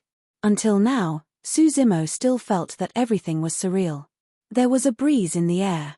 Su Zimo's back was drenched in perspiration. He was so terrified that he broke out in cold sweats. "Hurry, let's go." Right then, Su Zimo could hear Liu Yu's voice by his ear. Liu Yu pulled him by the arm and he automatically followed Liu Yu to run out of Shun family's residence. Apart from everyone present in the Shun family's residence, Su Zimo himself was unable to recover himself. He was in a state of confusion as he hung his head and ran with Uncle Liu. Along the way, Liu Yu kept looking at Su Zimo. Before this, not long after Su Zimo left Su family's residence, Uncle Zheng told him that second young master looked odd. He was worried that he might go to the Shun family's residence to demand an explanation, and he ordered Liu Yu to protect him. By the time he reached Shun family's residence, he already saw the middle-aged man attacking Su Zimo. Liu Yu had good eyesight. He could tell that the man was a Khanate expert. He did not understand why Su Zimo, a feeble scholar, provoked a Khanate expert. The situation was critical and he had no time to think. All he could do was to make the first move to save Su Zimo. However, the scene that Liu Yu saw thereafter was a huge shock to him. Liu Yu's eyes kept lingering on Su Zimo's palm. He had lots of doubts and he wondered what was going on. Could it be that second young master put on an armor-like glove? But even so, how much power would he need to shatter the long sword of the Khanate expert to pieces? The most puzzling thing was that he could not tell that Su Zimo had been practicing martial arts. In fact, he seemed thinner than before. Weird. Liu Yu had an idea and decided to test Su Zimo. He released his grip on Su Zimo and increased his speed. Su Zimo hung his head, looking absent-minded. He seemed to be deep in his thoughts, but he followed right behind Liu Yu automatically. Liu Yu and Su Zimo reached Su family's residence in no time. There were beads of perspiration on Liu Yu's forehead and he was breathing heavily, but he could not hide the surprise in his eyes. He sped up thrice consecutively on the way back. To the end he had already reached his limit, but Su Zimo was still following closely behind. The most scary thing was that Su Zimo was breathing like usual, and he did not seem as if he was tired or exhausted. It was obvious that he still had a lot of energy. Su Zimo had finally recovered himself upon reaching Su family's residence. Actually, Su Zimo was just as shocked as everyone. Although Su Zimo could tell more or less that the mystic classic of the 12 demon kings of the great wilderness was extraordinary, he did not expect that he would have such power after cultivating for merely 3 months. Su Zimo looked at his palm. There was no injuries. Success. Su Zimo had mastered bovine-tongued saber during the life and death moment just now. Su Zimo was overjoyed and thought of sharing the news with Dai Yu later and to show off to her. But then, Su Zimo seemed to sense something and he looked up to see that Liu Yu was staring at him with an odd expression. "What is wrong, Uncle Liu?" Su Zimo asked. Liu Yu said in a low voice, "Nothing, go on in. You should rest in your room, I will look for you later." Su Zimo nodded. Liu Yu sent Su Zimo away and went directly to Uncle Zheng's room, telling everything that he saw at Shun family's residence to him. Everyone in the room was surprised. If not for the fact that it was Liu Yu who told them, no one would believe it. Could it be that second young master is a Khanate expert? Yu Qihua asked. Liu Yu shook his head. People who practiced martial arts would have significant changes in their physique. For instance, the temple will bulge and the knuckles will be bigger. There will be calluses on the hands and one will have a strong physique. But I don't see these changes in second young master. He does not have any calluses and he has long fingers. It doesn't seem as if he has used a weapon before. Uncle Zheng also said, second young master has spent all his time on studying, he didn't have the chance to practice martial arts. It's impossible that we not know about it. What's more, one would need to practice for 10 years before one can advance to a Khanate. And we are referring to those who are gifted and cultivated and practiced the mental cultivation method and internal power. Second young master is still so young. Liu Yu thought about it and said, on the way back, I deliberately tested second young master and I can be certain that his movement technique is faster and above me. Ah! Everyone was shocked.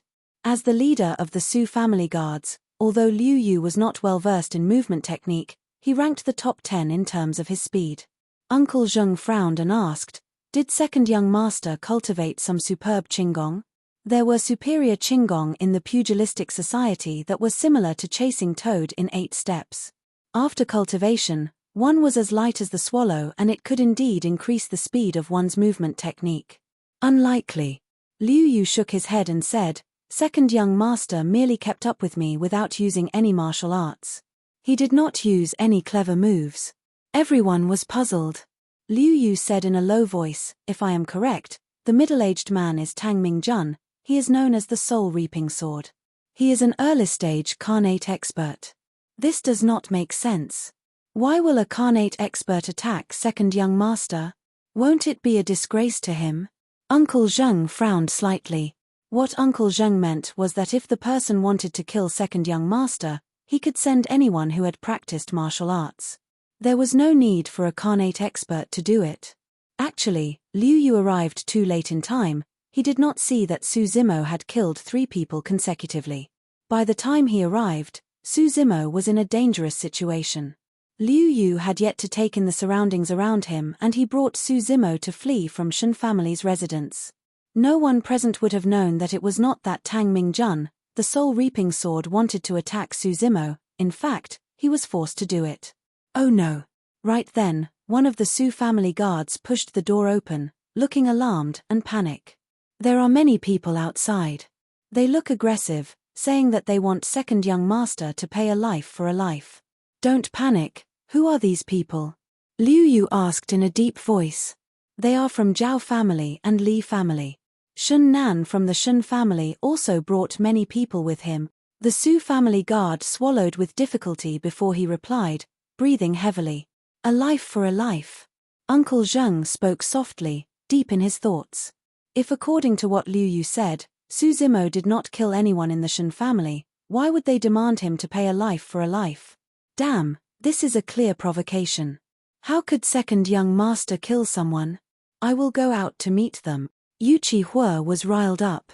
He stood up and dashed outside. Wait. Uncle Zheng coughed before he said softly, help me out. Mr. Zheng, you must not move about so as not to aggravate your injuries. Liu Yu hurried to stop him. Uncle Zheng shook his head. His attitude was firm. He who comes is surely ill-intentioned.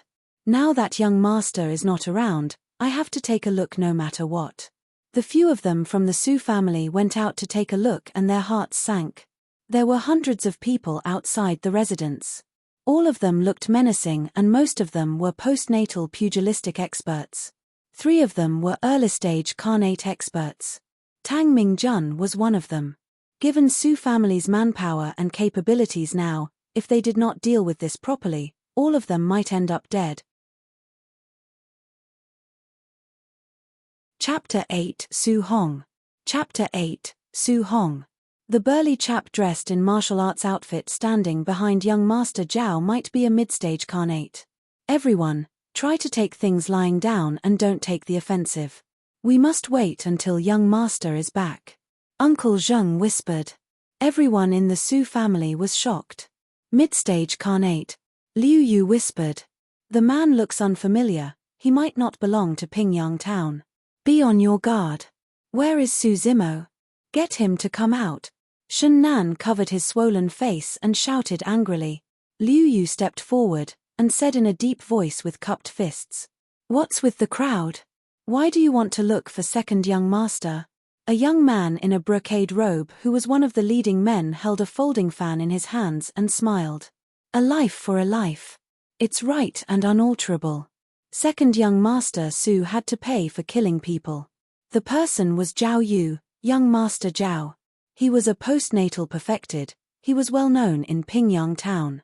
The person next to him was Li Yuan Maro, young Master Li. To hell with you. Yu Chi Hua pointed to Zhao Yu, ranting out loud. If you insist to pay a life for a life, you must do so first. You have taken Brother Guan's life. Uncle Zheng had a severe cough, gasping for breath.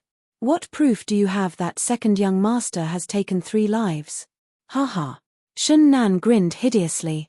Old man, everyone in Shun family witnessed how Su Zimo killed them. With that, the people from Shun family edged to the front carrying the corpses of Mo Song and the rest. Although they were dead, they did not shut their eyes. There were terror and fear in their eyes. It went to show that they were greatly shocked moments before their deaths. Liu Yu and the rest were taken aback when they saw the corpses. It was too ruthless. The chests of 2 of them seemed to have been pierced through by weapons that were as thick as arms, while the chest of the other person collapsed and his bones were shattered. Uncle Zheng swept his gaze over them, remaining calm as he shook his head. He who has a mind to beat his dog will easily find his stick. Everyone in Pingyang town knows that second young master is a scholar. How can he possibly kill these 3 postnatal experts? Enough of your nonsense. Zhao Yu spread out his paper fan, saying coldly, if the Su family doesn't hand Su Zimo over, all of you will have to die today. I am the one who killed them. At this time, a voice came from outside the crowd, and everyone turned toward the sound. A green-robed scholar strode up with big steps, his head high and chest out. It was Su Zimo.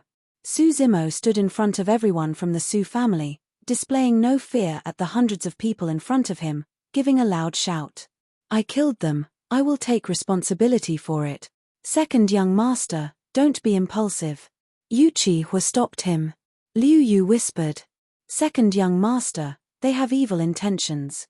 They are after other motives. It is just an excuse to look for you. Don't fall for it. Hee hee. Li Yuanmao had a strange smile.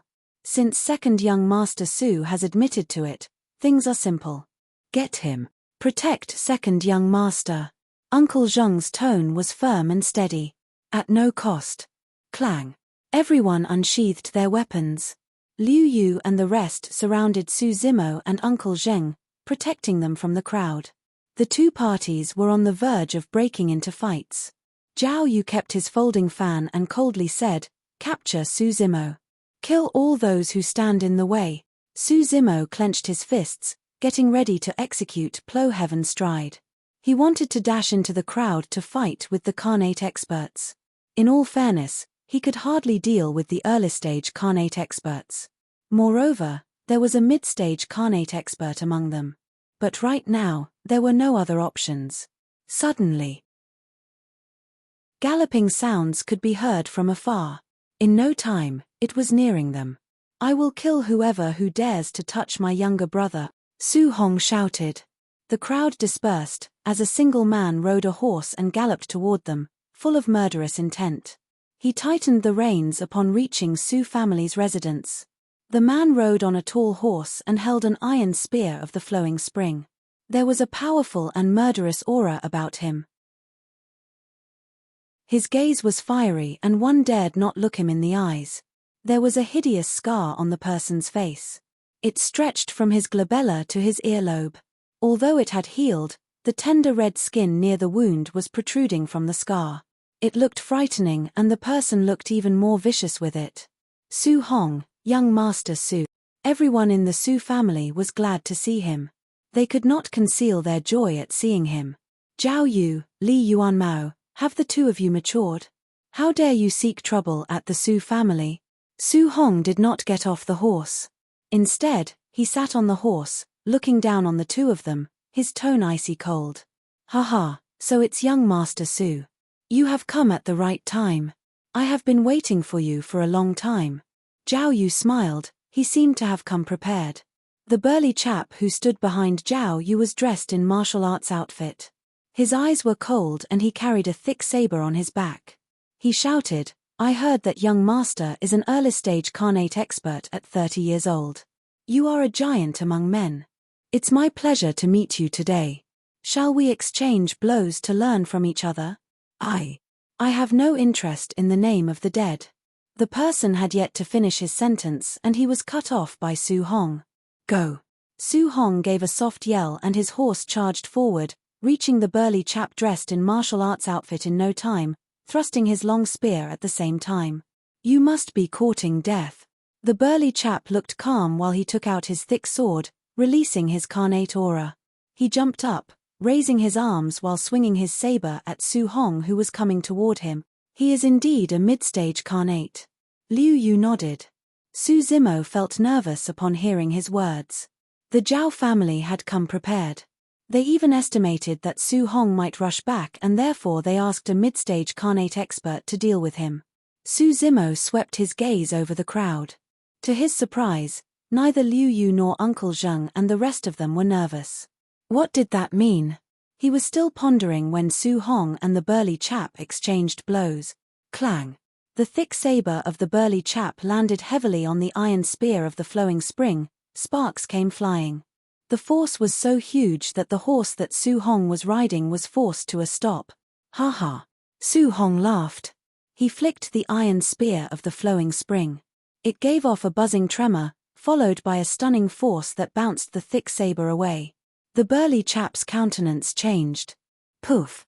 Blood was splattered all over the floor. The burly chap was sent flying by Su Hong's spear, landing on the long street, his blood staining the ground. "You pretended that you are of a lower level, why you are late." The burly chap had yet to finish his sentence, but blood kept surging in his mouth. It was obvious that he would not get to live past tomorrow.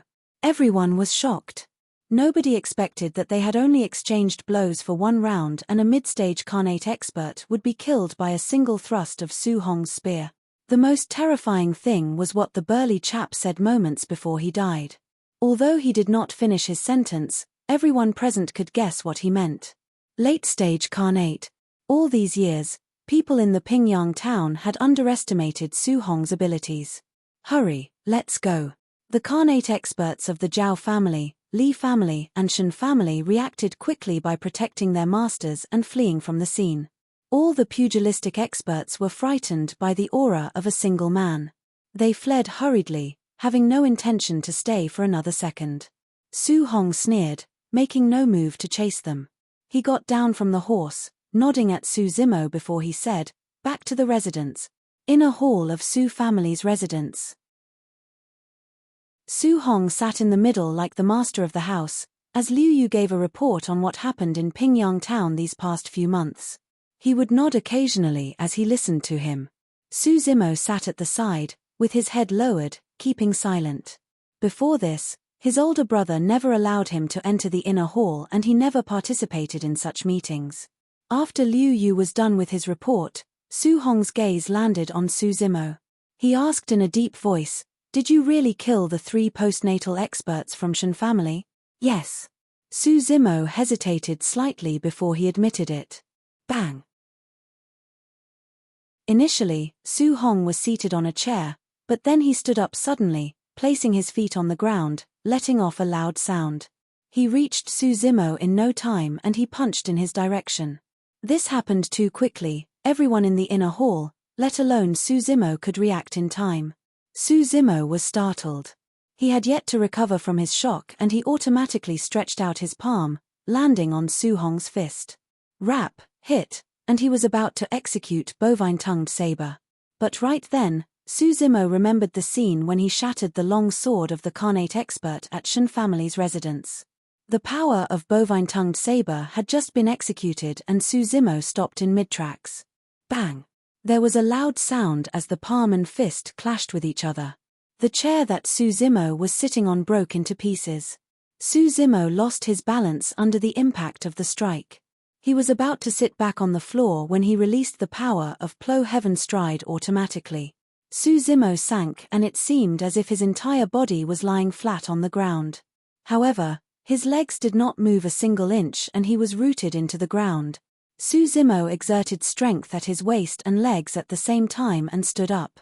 His move was really brilliant and everyone in the inner hall could not help but be amazed.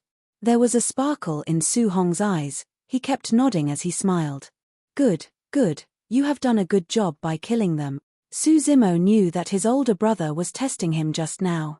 Right at the moment when the palm and fist collided, he could feel that his older brother had cut back on the force exerted. Of course, Su Zimo did not use all his force, he stopped in mid-tracks as well. Su Zimo knew the power of bovine-tongued saber. He dared not use it on his older brother. Zimo, you should go back to rest. It is nothing to lose the scholarly honors. There are plenty of good ladies in the world. Don't take it to heart.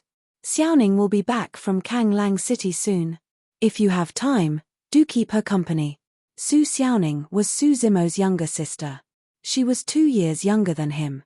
She was sent by Su Hong to study at Kanglang City as well. Su Zimo smiled as he agreed to it, he then turned to leave. Su Hong watched as Su Zimo left. He remained silent for a long while, seeming to have mixed feelings. Young master? Liu Yu asked softly.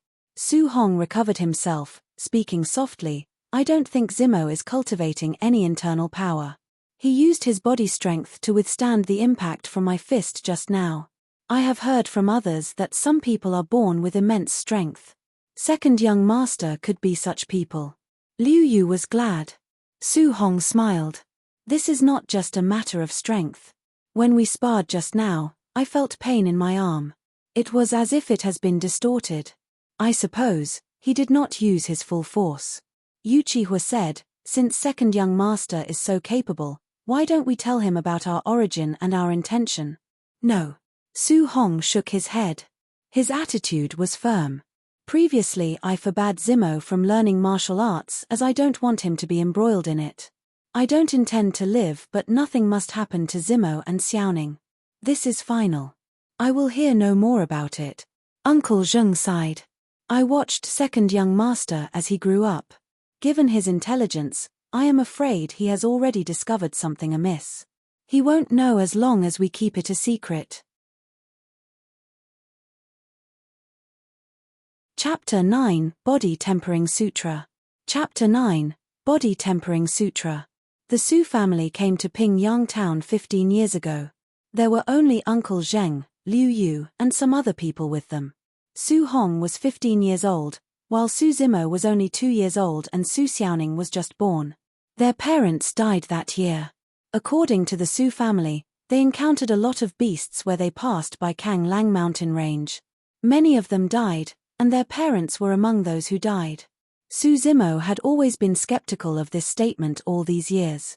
Su Zimo felt that his older brother and the rest of the Su family had been hiding many things, other than their parents' death from he and his sister. Back then when his older brother gave him the mansion, it was said that he could study hard without anyone disturbing him, but Su Zimo knew that his older brother meant to send him away. Su Zimo studied hard to get scholarly honors so that there would be a day where he could help his brother. However, Su Zimo had finally sorted out his thoughts after reaching his mansion. Since his brother refused to tell him, he would not force him. His only hope was that he would become stronger so that no matter how dangerous the situation was, they could survive it. Su Zimo stepped into the cultivation field. Dai Yu was lazing around on the green stone. She did not cast him a look. It was as if she did not see Su Zimo come in. I have succeeded at bovine-tongued saber, Su Zimo said. Dai Yu acknowledged him with an indifferent attitude. Su Zimo knew that it was considered as a praise to get Dai Yu's acknowledgement. Go in to cultivate. Dai Yu pointed to the wooden barrel not too far away. The wooden barrel had been in the cultivation field for quite some time. It had always been empty. Su Zimo had no idea what it was used for. Today, the barrel was filled with a thick black liquid, exuding a strong smell of medicine. So it is for my cultivation. Su Zimo jumped in without another thought. Pest. Su Zimo sucked in a cold breath as soon as he jumped into the barrel. His countenance changed. Cold. Too cold. Su Zimo felt that his hands and limbs were turning numb in no time. His hair was covered with a layer of frost. His face had turned grey and his lips purple. His body could not help but tremble uncontrollably. What is this? Suzimo said in a quavering voice. Dai Yu spoke lightly, you can come out if you can't take it. Suzimo could not stand it anymore. He even felt that if he continued to stay in the barrel, he would freeze to death. Suzimo had just gotten up getting ready to jump out when he caught a glimpse of scoff in Dai Yu's eyes. He was riled. He clenched his teeth and sat back down in the barrel. He had only taken 10 breaths and he felt a chill to his bones. Under the stimulation of the medicinal liquid, Suzimo began to lose his consciousness. Suzimo remembered what Dai Yu said to him in the past, if you want to learn this cultivation technique, you will experience unimaginable dangers. You may lose your life at any time. Do not expect me to save you. Suzimo knew that even if he froze to death, Dai Yu would not save him. Suzimo shut his eyes, trying to ignore the coldness that he felt. He used the breathing and expiration method of skin tempering and began to breathe slowly. All of a sudden, there were a few mysterious and lengthy sutra in Suzimo's mind and he could hear Dai Yu's voice. There is in fact only one sutra in body tempering. Since you have no foundation, hence I divided it into 2 parts, skin tempering and flesh tempering. What you saw just now is the sutra for flesh tempering. From today onward, you will combine both of them when you cultivate. The breathing method of flesh tempering originates from Rock Bear Demon King. The flesh of the bear is thick and sturdy. It is slow but powerful. It has the power to erect its neck, strengthen its upper limb, come out from its cave with full force, and to fight the tiger majestically. Combine the 2 methods of breathing and it will be the body tempering sutra. Dai Yu explained while she taught Suzimo the breathing and expiration method. Suzimo began to get the gist of it gradually and his breathing became slow and long. With each breathing and expiration, the essence of the medicinal liquid in the wooden barrel would rush into his body through the pores on his skin, supplementing the skin and nourishing the blood and flesh. This kind of cultivation method was much more direct and effective than devouring food and cultivating. Suzimo felt that his own flesh and blood were being nourished. His skin had toughened and he seemed to have grown more muscular. If Suzimo opened his eyes at this time, he would see an even more shocking scene. The black viscous liquid had formed a huge vortex in the wooden barrel. Suzimo hovered in the middle of the vortex. A cow-shaped monster and a bear-shaped monster loomed next to Suzimo. They were hazy but their eyes were bright and exuded a cold eerie light. They looked ferocious and they exuded an aura that could shake heaven and earth. With the passage of time, the chill in the body gradually dissipated. An inexhaustible amount of essence continued to cleanse his muscles and skin. Suzimo's realm had been advancing rapidly. In the blink of an eye, the night had passed. Suzimo opened his eyes and was surprised to find that the liquid in the wooden barrel had become transparent and was as clear as water. Dai Yu jumped down from the green stone, saying, I will impart 3 more styles to you. The first style is ground-rupturing palm. The angle of the palm can change as you please. All you need to remember is the technique to execute the force and to understand the concept of rupturing the ground. Dai Yu raised her hands slightly as she explained. Suzimo had an idea and he shut his eyes. Suzimo had a strange thought. It was as if he was not facing Dai Yu but a hideous bear demon. It raised its gigantic bear paw and smashed it down suddenly. Although Suzimo knew that it was only an illusion, under the powerful impact of the slam, he could not help but retreat. Swoosh! Suzimo forgot that he was still in the barrel. He collapsed on the ground, looking like a mess. The water in the barrel was spilled all over the floor. The second style is mountain reliance. You have to exert all your strength and press forward, and the opponent will die. He will have no time to react. Dai Yu nudged her foot and pressed forward, her body shaking. Suzimo's pupil constricted instantly. The air around Dai Yu froze when she executed the mountain reliance.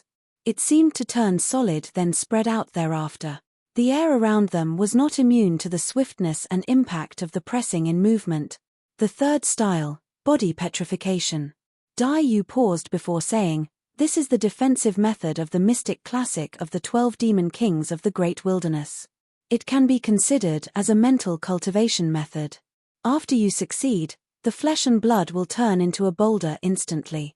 One becomes indestructible, minimizing the injuries sustained. Su Zimo began practicing Tri-Rock Bear style while Dai Yu watched coldly by the side, pointing out whenever he made a mistake. Whenever Dai Yu pointed out his mistakes, Su Zimo would be in agony. At the end of the day, Su Zimo had not made any progress with the Tri-Rock Bear style, but he was already covered with wounds. He had bruises all over his body and he was drenched in perspiration, lying down drained of all energy on the grass, panting heavily.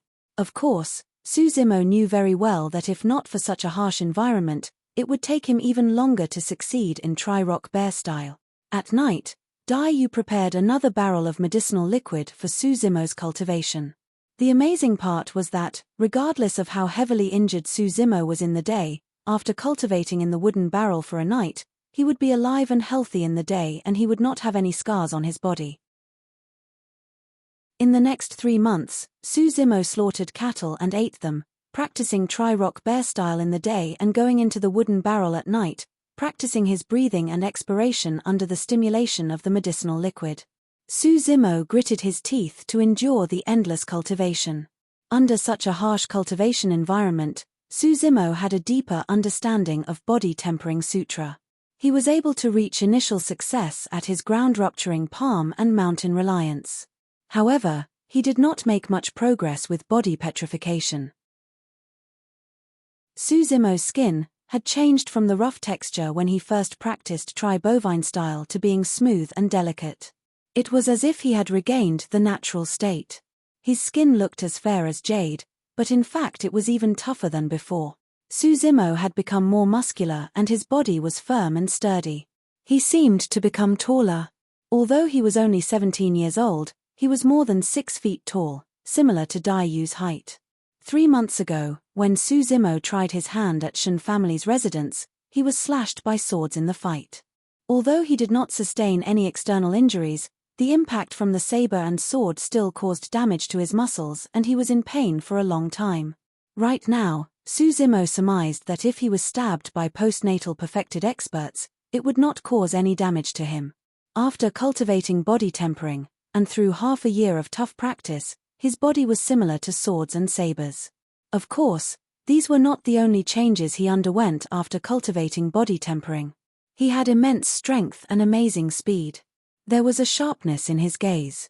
All these brought about a transformation in Su Zimo. This morning, Su Zimo walked out of the cultivation field. He changed into a green robe, tied it up and went to the Su family's residence. Su Xiaoning would be back today. Regardless of whether it was Su Zimo, Su Hong or anyone else in the Su family, everyone doted on her and could not bear for her to suffer any grievances. Su Zimo reached Su family's residence in no time. Second young master is back. The people in Su family were delighted and greeted him warmly. Su Zimo smiled and nodded at them. After recuperating for 3 months, Uncle Zheng's injuries had healed, but he seemed much older than before. Brother is not around again? Su Zimo asked casually. Uncle Zheng smiled. He is caught up with business recently. He had to take care of the business and won't be able to make it back today. Su Zimo and Uncle Zheng chatted in the hall while waiting for Su Xiaoning to return. 2 hours had passed. 4 hours. Noon had passed. Kanglang City was not too far from Pingyang Town. It would take at most 2 hours to reach by foot. But right now, Su Xiaoning had yet to come back. Su Zimo turned solemn, there was a cold glitter in his eyes. Uncle Zheng frowned, thinking before he shouted. Liu Yu. Here. Uncle Zheng said in a deep voice, bring some men to Kanglang City and check whether Miss Su has set off or not. Report to me if there's any news. No need. Su Zimo waved his hands. He knew his sister best. Su Xiaoning had been very obedient since a young age. She would never do things that would cause her family to be worried. Since Su Xiaoning had yet to reach Pingyang Town, there was only one explanation. She had run into mishap. Su Zimo stood up slowly, his expression cold. Uncle Zheng and Liu Yu could feel a suffocating pressure at his single movement. These two people had been through multiple fights and battles and had many experiences where they had a close brush with death. They had no fear even when they faced immortals or thousands of army. But right now, they could not help but tremble with fear when facing Su Zimo. Second young master has indeed changed. Uncle Zhang and Liu Yu stared at each other, having the same thought. Report: Shun Nan from the Shun family is outside the door, seeking entry. One of the Su family guard shouted. Uncle Zhang took in a deep breath. Let him in. Hehe, how are all of you doing? Shortly after, Shun Nan, who was clad in white, strolled in smilingly. Su Zimo did not utter a word, his eyes narrowed slightly as he stared at Shun Nan. Shun Nan's heart skipped a beat. For some unknown reason, Shun Nan felt like being targeted by a ferocious tiger and a starving wolf. He might be torn into pieces in a blink of an eye. I am only here to send a message. Zhao family and Li family wanted to invite the two young masters of Su family to a banquet, Shun Nan hurried to say, feeling somewhat guilty. Su Zimo came to Shun Nan's side, saying calmly, my brother is not in, I will go with you. Second young master, there must be something funny about the banquet. You must not go. Liu Yu hurried forward and whispered to Su Zimo's ears. Su Zimo swept his gaze at him. Liu Yu bowed his head, and said through clenched teeth, Second young master, I will go with you. Su Xiaoning was missing and the Zhao family suddenly invited Su Hong and Su Zimo to a banquet. It was obvious that it was an ambush. He might not make it back alive. But he would never stand by while second young master went alone to fight the enemy. Liu Yu, young master Zhao has said that he only invited the two young masters from Su family, no one is to go with him, otherwise. Shun Nan did not finish his sentence, but it was obvious that he was threatening them. Lead the way, Su Zimo said coolly. Shun Nan gave Uncle Zheng and Liu Yu a provocative look, before he sneered and swaggered away from Su family's residence. Mr. Zheng, what do we do? Should I bring people to attack then? Nothing must happen to second young master. Liu Yu was anxious. No. Uncle Zheng shook his head, frowning. The other party is obviously ready. Right now, the Zhao family's residence is full of danger. Given our current strength, we will not be able to compete with them. Uncle Zheng paused for a long while before he said in a deep voice, get the nearest black-armored cavalry to come as soon as possible. But, will they be able to arrive in time? Liu Yu asked. I have no idea. Uncle Zheng sighed. Right now, we can only hope that second young master and Miss Su can hold on for as long as possible. This is the only solution. Chapter 10 Attend the banquet alone. Chapter 10 Attend the banquet alone. Su Zimo had just entered the Zhao family courtyard, and the door slowly closed behind him. The two sides of the courtyard were full of people. They were postnatal experts. They had their weapons ready, they were glittering with coldness. They looked surprised when they saw that it was Su Zimo who arrived at the courtyard. Many of them ridiculed and sneered, shaking their heads at him. The hall at the Zhao family's residence was situated at the end of the courtyard. There was an 8-seater square table at the end. Many people were already seated, including Zhao Yu and Li Yuanmao. Shun Nan arrived with Su Zimo and went to take a seat at the table. Su Zimo walked slowly into the hall, his eyes sweeping over everyone, looking calm and composed. There were a total of 17 people in the hall. Except for Zhao Yu, Li Yuanmao and Shun Nan, everyone was a Carnate expert. Among them were Tang Mingjun, the soul-reaping sword who once sparred with him in Shun family's residence. Out of the 14 Carnate experts, 7 of them had stronger aura than Tang Mingjun. 3 of them had the strongest aura. Not surprisingly, for out of the 7 people were mid-stage Carnate experts, while the other 3 were late-stage Carnate expert. Su Zimo had a grasp of the situation now. The Zhao family was obviously taking drastic measures to deal with the situation. They wanted to get rid of he and his brother today. Unfortunately, Su Hong was not around. We wanted to catch a big fish, but we did not expect to catch a small shrimp instead. If we had known, there is no need to gather such a crowd over here. Zhao Yu sneered, looking at Su Zimo with disdain. Where's my sister? Su Zimo sounded calm and composed. Zhao Yu clapped his hands. 2 women walked out side by side from the back of the hall. To be exact, one of which was being held hostage. Su Xiaoning wore a green dress, looking quick-witted. She was 15 years old, and she was already beautiful and had a flawless complexion. However, at this time, Su Xiaoning had tears in her eyes and she was trying to contain her tears. She pursed her lips as she stared at Su Zimo, refusing to say a word. Su Zimo's heart ached at the sight of her. All these years, this was the first time that he had seen his sister in such a predicament. She must have suffered a lot of grievances.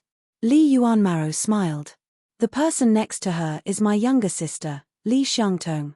It seems like she gets along very well with Miss Su. The lady next to Su Xiaoning smiled, pulling Su Xiaoning to take a seat. She waved a sharp dagger in her hands while she spoke softly, "Sister, don't cry. I'll do manicure for you." While Li Xiangtong was talking, she pulled Su Xiaoning's trembling fingers and glided the dagger gently across the fingertips. "Ya." Li Xiangtong gasped softly as drops of blood oozed from Su Xiaoning's fingertips. It was glaringly red. "Sister, you must not tremble. Fortunately I was being careful, otherwise your fingers would be cut off."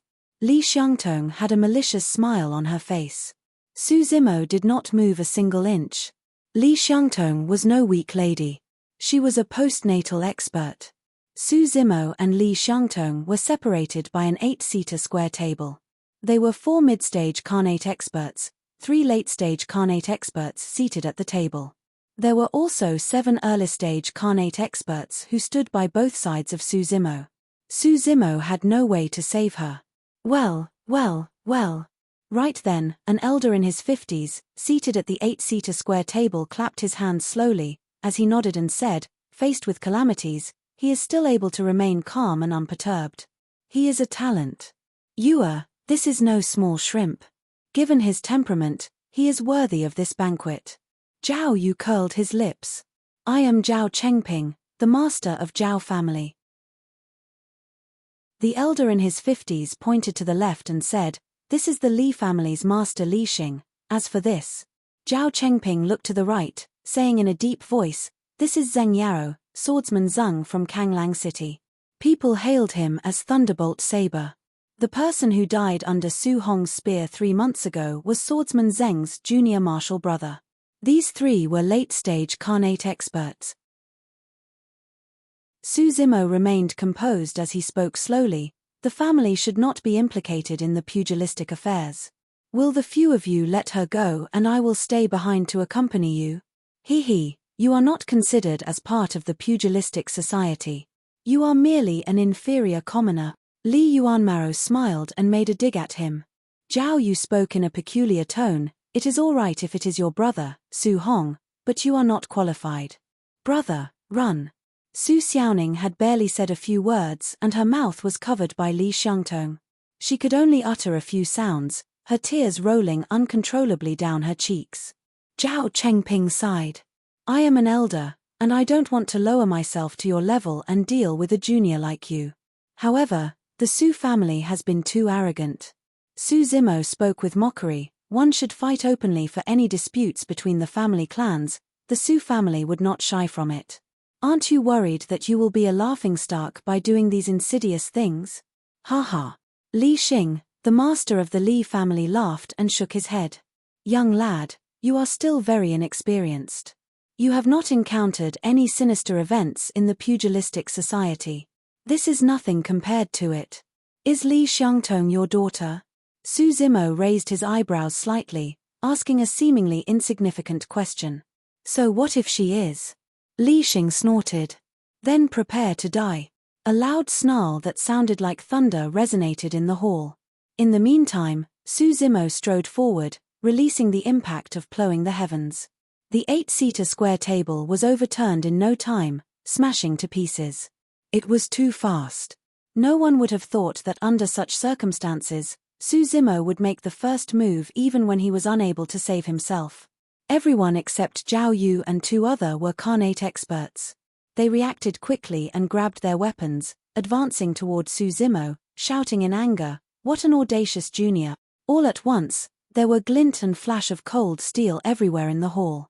It was cold and terrifying, no one could pass through. Zheng Yaro, Thunderbolt Saber, had a backhand grip on his saber. There was a flash of glaring light and he directed his attack toward the area under Su Zimo's rib. Su Zimo was oblivious to the surrounding swords and sabers. He fixed his gaze on Li Xing as he slapped with his palm, releasing a ferocious and formidable aura. Ground-rupturing palm. Li Xing's countenance changed at Su Zimo's violent and domineering aura. His first thought was to turn and flee. His years of experience in the pugilistic society told him that if he did not flee, he would definitely die. Li Xing widened his eyes in anger, giving out a loud shout. He was not in time to draw his weapon, he could only use his arms to block the attack. On the other side, Zhao Chengping held the sword with one hand, a wicked light shone in his eyes. The sword quivered slightly as it dabbed toward Su Zimo's eyes. Zhao Chengping had long heard that Su Zimo practiced corporal mortification martial arts. But no matter what type of corporal mortification martial arts one practiced, one's eyes were still vulnerable. Snap! There was a loud bone-cracking sound. Li Xing shrieked in pain. Su Zimo slapped his palms against Li Xing's arms, breaking his bones. The broken bones protruded from the flesh, being exposed. It was a gruesome sight. A late-stage Khanate expert could not survive one single stroke of Su Zimo's. Everyone was aghast. After executing ground-rupturing palm, Su Zimo charged forward, capturing Li Xing by the throat. At the same time, Su Zimo took a big step toward the left. He faced Zhao Chengping sideways, putting his cheek at the mercy of his long sword, while his left hand seemed as soft as the cow tongue, wrapping around his hand. Zhao Chengping stabbed his sword at Su Zimo's cheek. However, it did not pierce through his skin, instead it bent into an arc at the strong force. Pest! His corporal mortification martial arts is so powerful. Zhao Chengping was shocked, he knew that things were not going well, and he made a move to retreat. Right then, Su Zimo's palm rested on Zhao Chengping's arm that had yet to retract. Rap, hit, pull, poof. Nothing could be seen except bits and pieces of flying flesh and spurting blood. The tendons and bones of Zhao Chengping had been shattered to pieces by Su Zimo's palm. The arm was being abruptly pulled out from the shoulder. Zhao Chengping fell to the ground, staring in shock at the blood spewing from the broken arm, howling in pain. Bang! Bang! Bang! At the same time, all the swords and sabers that were swinging at Su Zimo bounced back. Although Su Zimo's clothes had been chopped to pieces, there was no blood on his body. Impenetrable! All the Khanate experts could not get past Su Zimo's defense even with their weapons. Poof! Right then, there was an abrupt sound of weapons cutting into flesh. A saber stabbed inches into the area under Su Zimo's rib. Blood oozed out and stained the clothes. Regardless of whether it was Su Zimo or Zheng Yarrow who grabbed the saber, both were stunned momentarily. Su Zimo did not expect that someone could break through his defense. Zheng Yarrow thought that he would kill Su Zimo with one stab. Instead the saber was stuck and he could not move at all. Zheng Yarrow was hailed as Thunderbolt Saber in the pugilistic society not because he has good with his saber. Instead it was his saber that was famous. It was extremely sharp. It could cut a strand of hair and split metal as if it were made of soil. To his surprise, the Thunderbolt Saber did not stab through Su Zimo's flesh. Instead it seemed to hit upon a boulder and was faced with a lot of resistance. In the end, the saber was stuck in between flesh. This was the power of body tempering. Zheng Yarrow retracted the Thunderbolt Saber and retreated a few steps. He did not continue to advance. Zheng Yarrow was wary of Su Zimo after seeing how he crushed Zhao Chengping's arm. Moreover, although the stab did not result in serious injuries, Su Zimo was wounded. He believed Su Zimo would be drained of energy eventually and he would not be able to walk out of Zhao family's residence alive. Stop! Stop! Li Xiangtong and Su Zimo shouted at the same time. Since Su Zimo made the first move, it had only been a short while since all the postnatal experts in the courtyard rushed to join in the fight. By the time Li Xiangtong realized what was happening, her father had already been captured by Su Zimo. Li Xiangtong grabbed the dagger and placed it against Su Xiaoning's fair neck, giving a faint shout. "Let my father go." Su Zimo squeezed Li Xing's throat. Li Xing could not resist as the bones in his arms had been shattered. His face turned a reddish purple, and he made gasping sounds. "Let my sister go and I will let him off," Su Zimo said lightly. Su Zimo had made up his mind from the moment he ascertained Li Xing's identity. It was impossible to save Su Xiaoning right away. If anything went wrong, Su Xiaoning might die. Su Zimo dared not take the gamble. But it was relatively easy to catch everyone by surprise and capture Li Xing. Su Zimo, don't force me. If my hands shake slightly, your sister will have a wound on her face. Li Xiangtong dangled her dagger in front of Su Xiaoning's eyes. Su Zimo smiled, revealing a row of fine white teeth. If you dare to touch her, I will annihilate the Li family. Su Zimo sounded very calm. It did not seem like a threat. Instead, he seemed to be telling a fact. He sounded domineering, like it was unquestionable. Li Xiangtong's heart jumped a beat. She felt unsettled at Su Zimo's tone and expression. She had no doubts of Su Zimo's capability. Given what happened so far, once Su Zimo escaped from this place, the Zhao family and the Li family would never have peace. He was much more terrifying and vicious than Su Hong. Who exactly is the person that we have provoked? Why did we provoke him? Li Xiangtong was full of regrets. Chapter 11 Massacre. Chapter 11 Massacre. The two sides fell into a stalemate. Anyone could tell that Li Xiangtong was in a state of confusion and did not know what to do. Li Xiangtong looked toward her brother, Li Yuanmao, automatically, wanting to seek help from him. Li Yuanmao was about to say something when there was a drastic change in his expression. There was terror and fear in his eyes. Li Xiangtong's heart plummeted at the sight of Li Yuanmao's odd expression. She exerted force in her dagger, wanting to slice Su Xiaoning's throat. You have no chance anymore. This was the last sentence that Li Xiangtong heard. Li Xiangtong felt that someone had a death grip on her wrist. It was close to being squashed to pieces. She had no idea since when Su Zimo had reached her side. That was a pair of cold and murderous eyes, causing palpitations to whoever who saw it. Bang! Li Xiangtong was sent flying into the air by Su Zimo's kick. She was already dead when she was mid-air. The turn of events was so fast that no one had time to react. When Li Xiangtong glanced sideways at her brother, Su Zimo had already exerted force in his fingers, squashing Li Xing's throat, and executed Plo Heaven stride to come next to Li Xiangtong, saving Su Xiaoning from her. Li Yuanmao was scared stiff. This was supposed to be an ambush on the two brothers of the Su family. They were very sure of success. But in the blink of an eye, among the three late-stage Khanate experts, one died and one was injured. Zheng Yaro was the only one left. Su Xiaoning trembled slightly. She sobbed as she stared at Su Zimo. There was fear, panic, and a distant look in her eyes.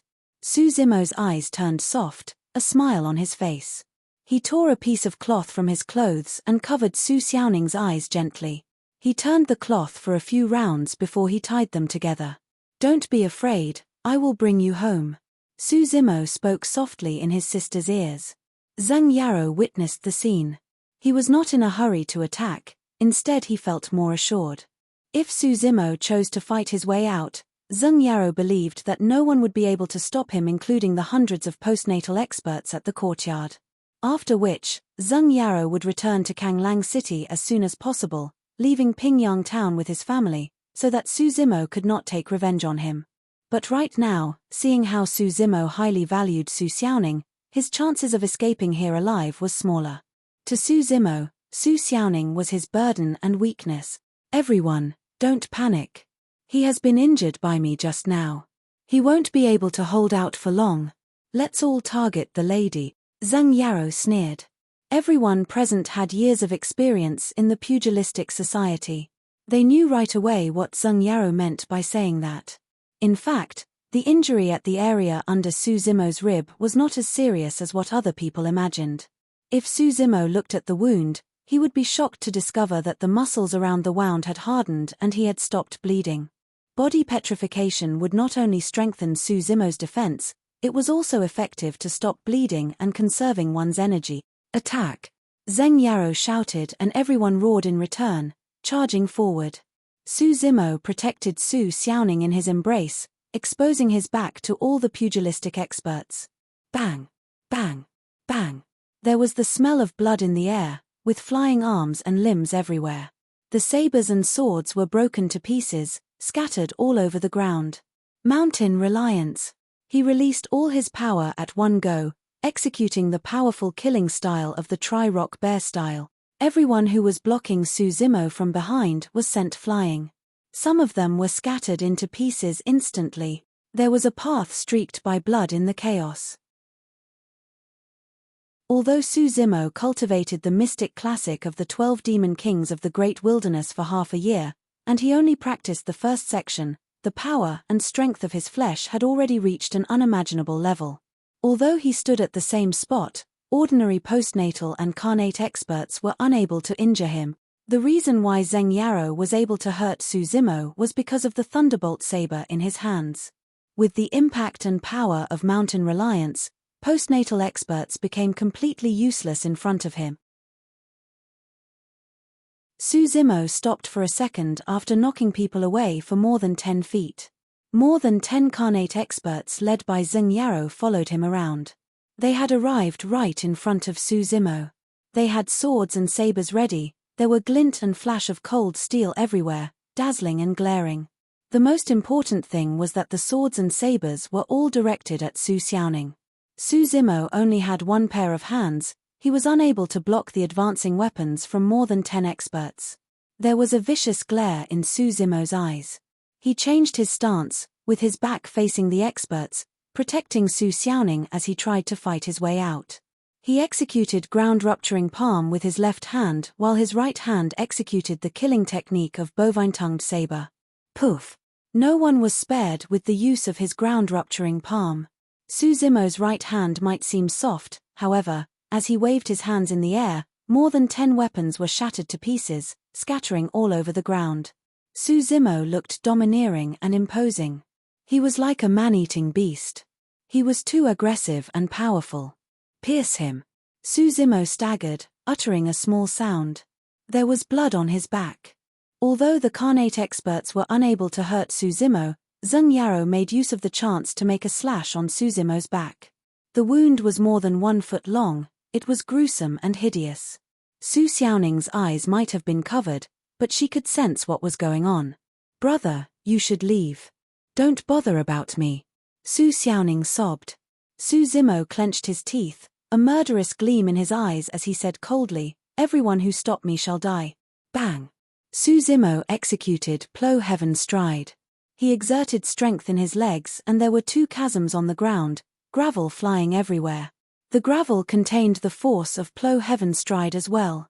When the gravel hit onto the people in the crowd, it would cause a huge destruction. Many of the broken weapons were being kicked into the crowd by Suzumo. In a blink of an eye, Suzumo had dashed to the surrounding wall of the courtyard of Zhao family's residence. Along the way, Suzumo sustained 2 more wounds on his body. One of them was in the middle of his back. It was a close shave. If it was a few inches closer, Suzumo would have died. Suzumo finally appreciated the power of body tempering sutra. He gradually understood the benefits of soaking in the dark liquid for the past 3 months. If it was someone else, they would be exhausted from the loss of blood. However, Suzumo's wounds were not as serious as it seemed. Every wound had begun to harden and he did not lose a lot of blood from it. Of course, if Suzumo was able to achieve initial success at body petrification, the thunderbolt saber that Zheng Yaro had would not be able to hurt her. Suzumo protected Su Xiaoning by standing in front of her. They leaned against the wall, facing the crowd. His green robe was torn and tattered and stained with blood. He swept his gaze over the crowd. There was a burning and murderous glitter in his eyes. He was fearless. The crowd could tell Suzumo's intention from his position. Su Xiaoning stood with her back facing the wall. Suzumo no longer had to worry about the enemies attacking her from the back and was able to launch an aggressive attack on the enemies. As long as Suzumo remained standing, no one could hurt Su Xiaoning. He won't be able to last for long. Kill him. Zheng Yaro gave a loud shout and launched his attack. Suzumo squinted his eyes, fixing his gaze on Zheng Yaro. Zheng Yaro was the only one among the crowd who posed a threat to him. To be exact, it was his thunderbolt saber that was able to threaten him. Swish! The long saber broke through the crowd. It was a fearsome sight. Su Zimo was oblivious to all the other weapons. He stretched his palm and held the thunderbolt saber. Rap, hit, pull. Zheng Yaro's countenance changed. He yelled before the thunderbolt saber was grabbed away from him. If other weapons were being shrouded by the power of bovine-tongued saber, they would have shattered to pieces. But thunderbolt saber was still intact and it landed in Su Zimo's hands. Su Zimo grabbed the saber with the backhand, waving it around, blocking the advancing weapons. Clang, clang, clang. All the advancing weapons were cut into 2 pieces by thunderbolt saber. Good saber. Su Zimo laughed loudly. He took a big stride forward, swinging the saber at Tang Mingjun, who lunged toward him. Tang Mingjuan's pupil constricted. There was no way to dodge. Blades of light flashed. Tang Mingjun was cut into 2 pieces by Su Zimo, blood spewing everywhere. Su Zimo did not know any saber techniques, but the body tempering sutra was meant to cultivate one's body. If his body was powerful and fast enough, although he did not know of any proper strokes, he would be able to cause great damage. After striking with the saber, Su Zimo returned to his spot right away, guarding Su Xiaoning. Zheng Yaro lost his thunderbolt saber, but there were still hundreds of people advancing on Su Zimo. However, they could not pose any threat to him. The situation had changed subtly. No matter how the crowd attacked Su Zimo, they could not hurt him at all. Whenever Su Zimo had the chance, he would take the initiative to attack and kill 1 or 2 people. Su Zimo was invincible when he had no weapons. Now that he had Thunderbolt Saber with him, his power was redoubled. The people who besieged Su Zimo gradually reduced. Initially, there were a dozen Khanate experts, but right now only 4 of them were trying their best to hold off Su Zimo's attack. The reason why they did not retreat was because they hoped that Su Zimo would be drained of his energy eventually. After all, one would not have endless amounts of energy. Moreover, everyone had witnessed it for themselves that Su Zimo had several wounds on his body. This fight had lasted for nearly 4 hours. If it was someone else, given that he had several wounds on his back, and he had been engaging in intense brawls, he would have died from excessive blood loss. But Su Zimo did not seem the least exhausted. All along, Su Zimo had a ferocious gleam in his eyes. Even after engaging in the fight for 4 long hours, his gaze seemed to be burning and he was stronger after more fights. Not knowing how long had passed, Su Zimo held Su Xiaoning's hands after chopping yet another man. Together they advanced toward the crowd slowly, looking awe-inspiring.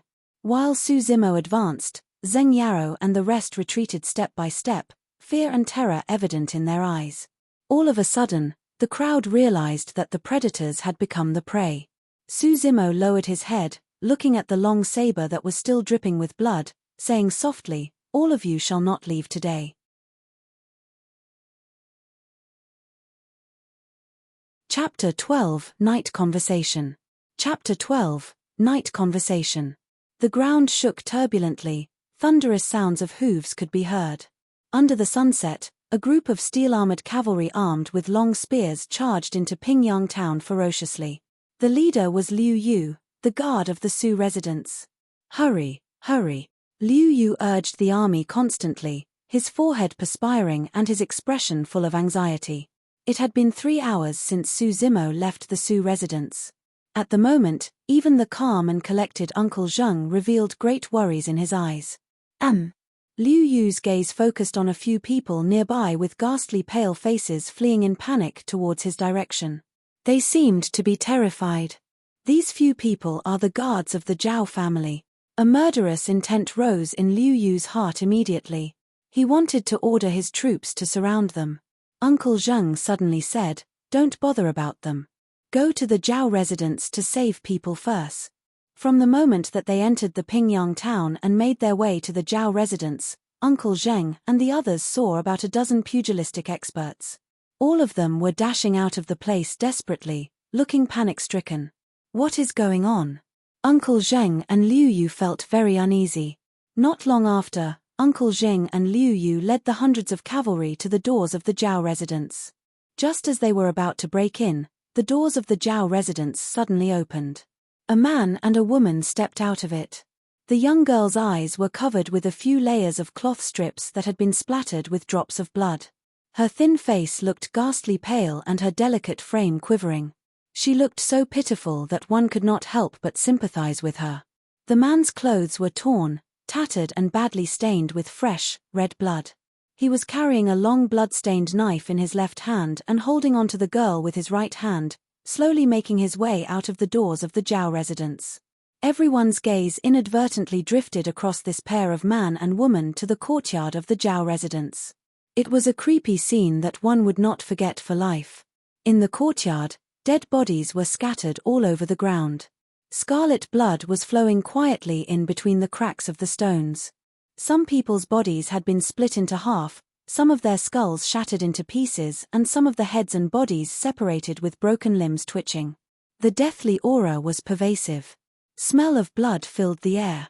This was simply a terrifying and sinister place of eternal hell. The man was drenched in blood. Carrying a long knife, he looked like a slayer who had just emerged from hell. Nevertheless, his gaze was still bright and clear. When the afterglow of the sunset landed on the exquisite and youthful face of that man, it cast a vague and mysterious glow on it. There was pin-drop silence among the hundreds of cavalry, seemingly suppressed by an invisible and imposing aura. Even the fierce horses beneath them lowered their heads and kept quiet out of fear. To everyone, the Su Zimo at this moment was both strange and familiar. Su Xiaoning seemed to have sensed something. She could not help but tear off the strips of cloth covering her eyes and turned towards the courtyard of the Zhao residence. Su Zimo reached out his palm and blocked her sight. He said gently, "Don't look. Go home and rest. Forget about today's matter. Uncle Zheng, Uncle Liu, send Xiaoning back to the residence." Su Zimo sounded very calm but, somehow, everyone present felt very nervous. Uncle Zheng nodded and Liu Yu immediately went forward to help Xiaoning onto the horse. He then personally escorted her back to the Su residence. After watching Liu Yu and the group leave, Su Zimo strode off gradually. His strides were heavy, leaving a long trail of bloody footprints. It was a ghastly and horrifying sight. Second young master, Yu. With his back facing everyone, Su Zimo waved his hands and said, "Don't follow me." The hundreds of cavalry did not move. No one dared to question or oppose him. It was only until when Su Zimo's figure disappeared at the end of the long street that everyone heaved out a long sigh of relief. Facing this seemingly frail-looking second young master of the Su family, these warriors who had experienced gutsy massacres actually felt overwhelmed by him. "Mr. Zheng, it seems that most of the people inside are dead. There are a dozen of Khanate experts and also the family masters of both the Zhao and the Li family." Yu Chihua ran out from the courtyard of the Zhao family and said in a low voice. There was a commotion. At the sight of the horrible scene in the courtyard of the Zhao family, everyone was already mentally prepared. However, no one expected a dozen Khanate experts to lose their lives in this place in just half a day.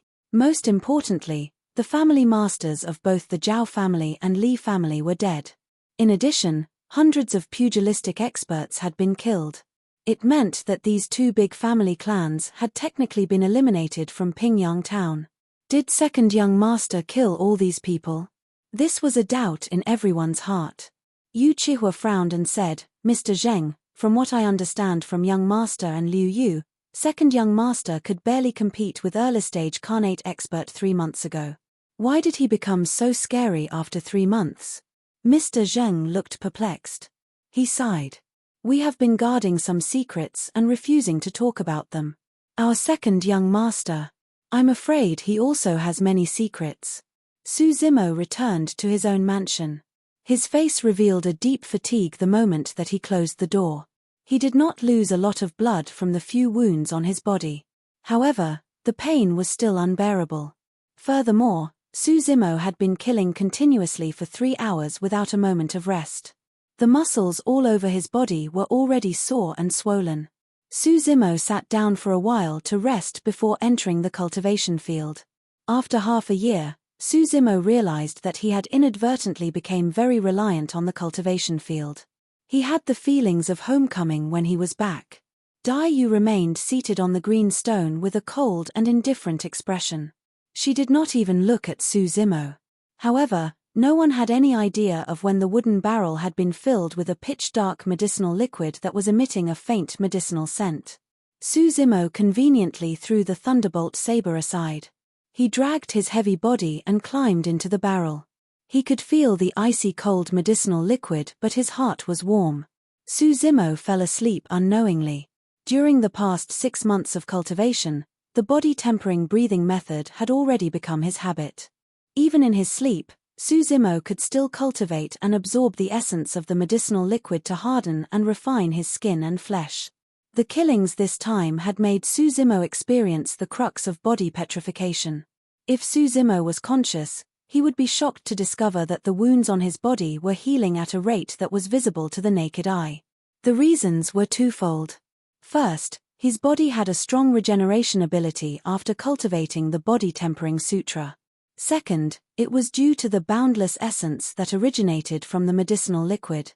The first absorption was much faster than usual. Su Zimo woke up only after 3 hours of sleep. All of his previous fatigue had been swept away and he was full of vigor and energy. Su Zimo felt something was different. He touched the wounds incurred today but did not feel any scars.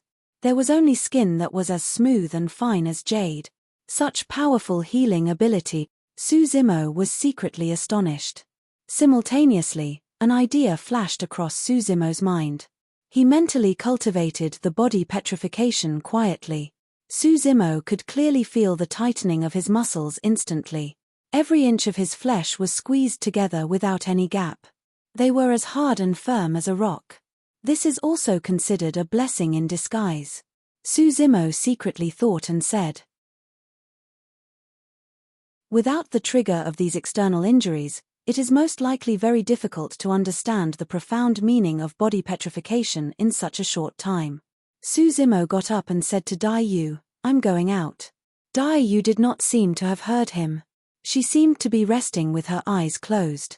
Su Zimo walked out of the cultivation field, returned to his mansion and changed into a green robe. He headed to the Su residence directly. Su Zimo had pent-up frustrations in his heart regarding today's matter. However, it was not targeted at the Zhao family and Li family. Instead, it was targeted at the Su family and his older brother Su Hong. At this moment, the night was pitch dark and the streets were isolated. Su Zimo used the Plow Heaven stride and dashed ahead crazily. Soon after, he arrived at the Su residence. The doors of the Su family were not tightly shut. Instead, it was wide open. Su Zimo pondered for a while before heading to Uncle Zheng's living quarters. The courtyard was not big. There was a round stone table in the middle of it. Uncle Zheng was just sitting there. He seemed to have waited for a long time. "Second young master, you eventually still came." Uncle Zheng was a little emotional. Su Zimo sat beside the stone table and looked into both the eyes of Uncle Zheng. He said in a deep voice, "Since you know the intent of my visit, is Uncle Zheng still going to keep it from me?" Uncle Zheng bitterly smiled and shook his head. "Since a young age, older brother forbade us from learning martial arts. He sent me away to study and forbade us from intervening in the family business. There are too many things." Older brother had intentionally or unintentionally distanced Xiaoning and me from the Su family. Xiaoning is simple and innocent and doesn't sense it. But I have long noticed this. Su Zimo said softly, "If Xiaoning had learned martial arts since she was a child, today's matter might not have happened. I can tell that those people behind Uncle Zheng today are all postnatal experts who had been through countless fights and battles. Since our family clan has such strength and power, why didn't we reveal them earlier? What business is older brother into? Is he only selling horses?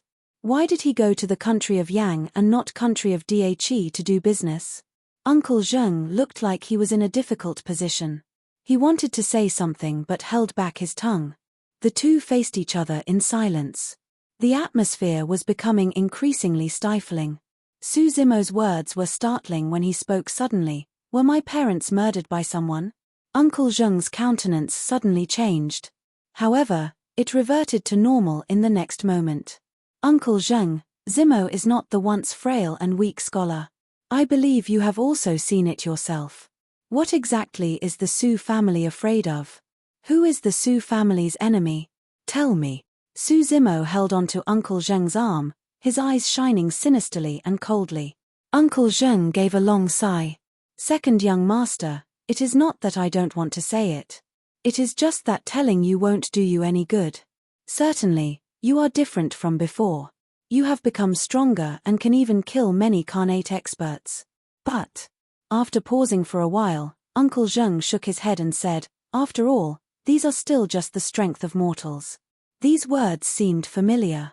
Half a year ago, before she left, Shen Mengqi had told Su Zimo that even if he were to attain the postnatal or Khanate realms in the future, they are only of mortal strength and could not withstand even a blow of the immortal. Su Zimo understood what Uncle Zheng was implying. However, he did not expect that the enemy of the Su family had been the legendary immortal cultivators since a long time ago.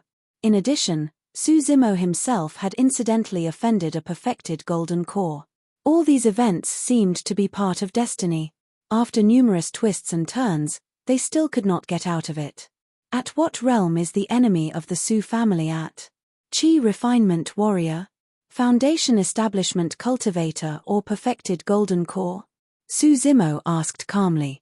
He had long heard from Dai Yu that mortals at the Qi condensation realm were called Qi refinement warrior. There were 10 levels and the 10th level was the perfected level. Those in the foundation establishment realm could be called a cultivator. Only those in the golden core realm were qualified to be called perfected. Obviously, Uncle Zheng was surprised that Su Zimo actually knew the terms of cultivation. His expression was full of shock. After some time, Uncle Zheng said, the foundation establishment cultivator and perfected golden core are far beyond our reach. Ordinary mortals are certainly not a match for even the Qi refinement warrior. You may be able to kill the Khanate experts now. However, even a level 1 Qi refinement warrior can kill you. Su Zimo furrowed his brows slightly. Naturally, Su Zimo did not believe Uncle Zheng's words. According to Dai Yu, demon cultivation was also a kind of cultivation of Tao. It was definitely not any lesser than the 3 sects of Immortal, Buddha, and Fiend. He had already mastered the body tempering section of the mystic classic of the 12 demon kings of the Great Wilderness. Could he not defeat even a level 1 Qi refinement warrior? Furthermore, the 2 massacres during the half a year had boosted Su Zimo's confidence greatly. Uncle Zheng, do you mean that you will tell me everything and no longer keep the truth from me if I am powerful enough to attack and kill the Qi refinement warrior? Su Zimo asked again. This. Uncle Zheng said hesitatingly. Second young master, you don't have the spirit root. You can only be immortal for life. Ultimately, you won't be a match for the immortals. Su Zimo sneered. He thought of what Dai Yu had said before and casually commented, what kind of immortals are Qi refinement warrior considered as? Even the perfected golden core dare not be so impudent to call themselves immortal. When Dai Yu said this, Su Zimo was stunned and speechless by her supercilious and domineering aura that belittled the heaven and earth. Now, Uncle Zheng had the same expression on his face. His jaws dropped slightly and his face was filled with shock. Let's wait for young master to be back before we talk about this again. Uncle Zheng finally spoke. Okay, I will ask older brother when he is back. Su Zimo did not stay behind. He turned and left. Chapter 13, Kang Lang Mountain Range. Chapter 13, Kang Lang Mountain Range. Su Zimo took the chance to return to the cultivation field when it was still dark. At the sight of Dai Yu, he asked, Miss Dai, I have already mastered body tempering. Although I have only attained initial success, I should have some chances of defeating the level 1 Qi refinement warrior. You will die for sure. Dai Yu glanced at Su Zimo and said coldly. Su Zimo stood dazedly on the ground. He could not hide the disappointment in his eyes. He had felt quite disdainful when he heard Uncle Zheng's words earlier, as he thought that he could suppress the Qi refinement warrior easily. He did not expect. As such, doubts rose in Su Zimo's heart at this moment. Since demon cultivation was also a form of the cultivation of Tao, Why was it that he could not even defeat a level 1 Qi refinement warrior? Dai Yu seemed to have read Su Zimo's mind. She said nonchalantly, "Your current strength is enough to kill a level 4 Qi refinement warrior. However, you don't have a good understanding of combat. There are too many factors that can influence combat, and strength is only one of them. Kill a level 4 Qi refinement warrior." Su Zimo was stunned. He gradually recovered from his senses.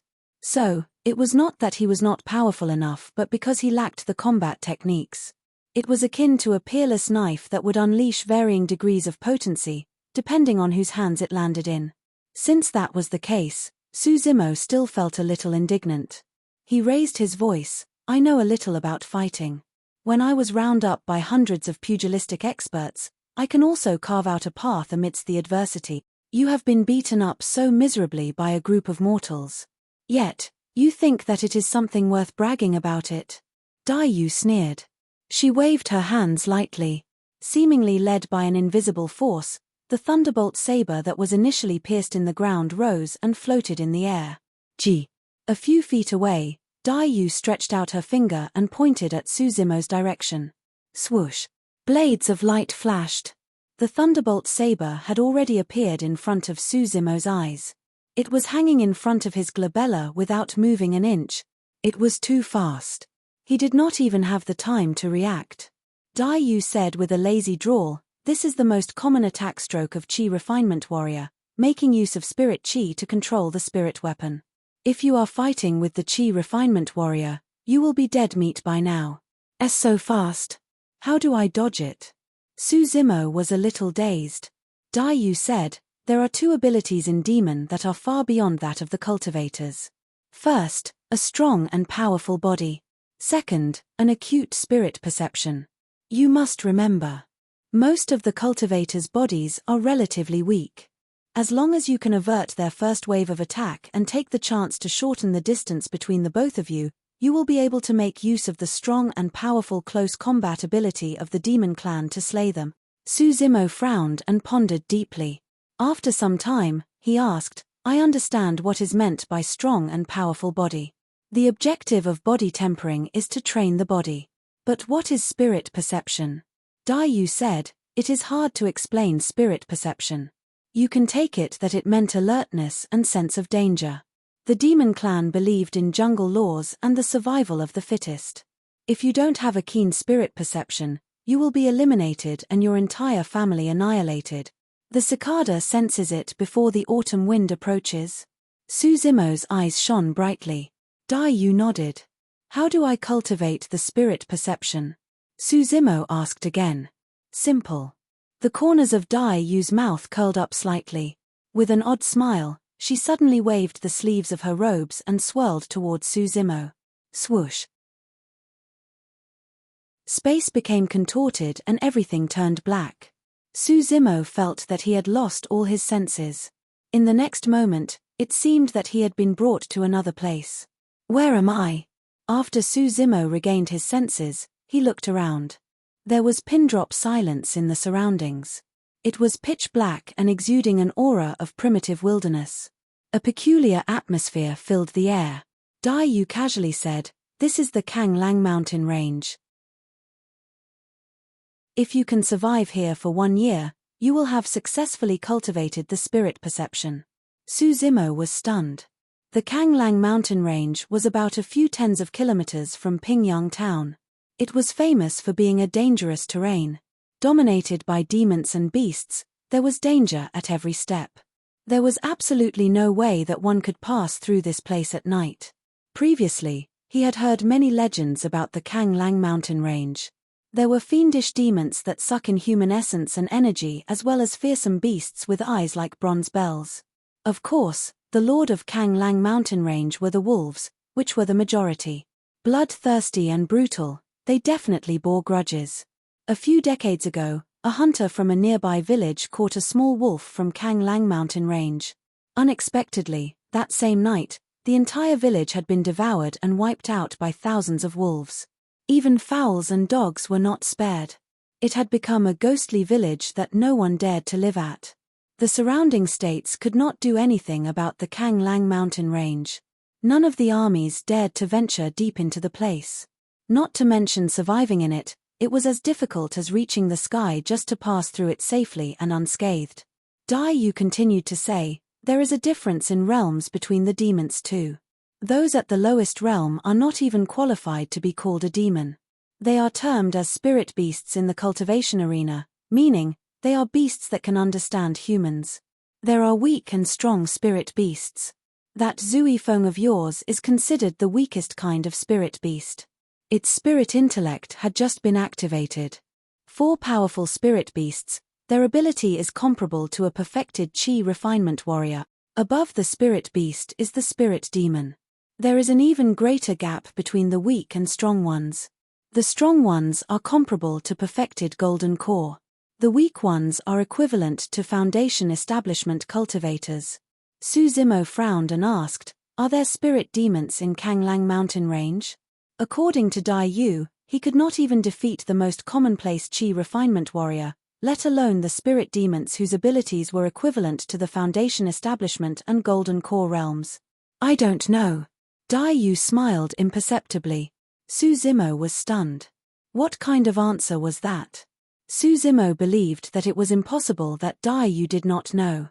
The only possibility was that Dai Yu did not wish to tell him. Dai Yu said calmly, this is a test.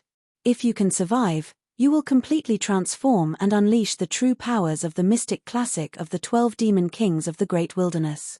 If you can't endure it, you will no doubt be shared and devoured by the spirit demons. Everything will end then. Su Zimo realized that if he were to survive in the Kanglang mountain range for 1 year, he would definitely face various kinds of spirit beasts. Danger would be lurking in every corner.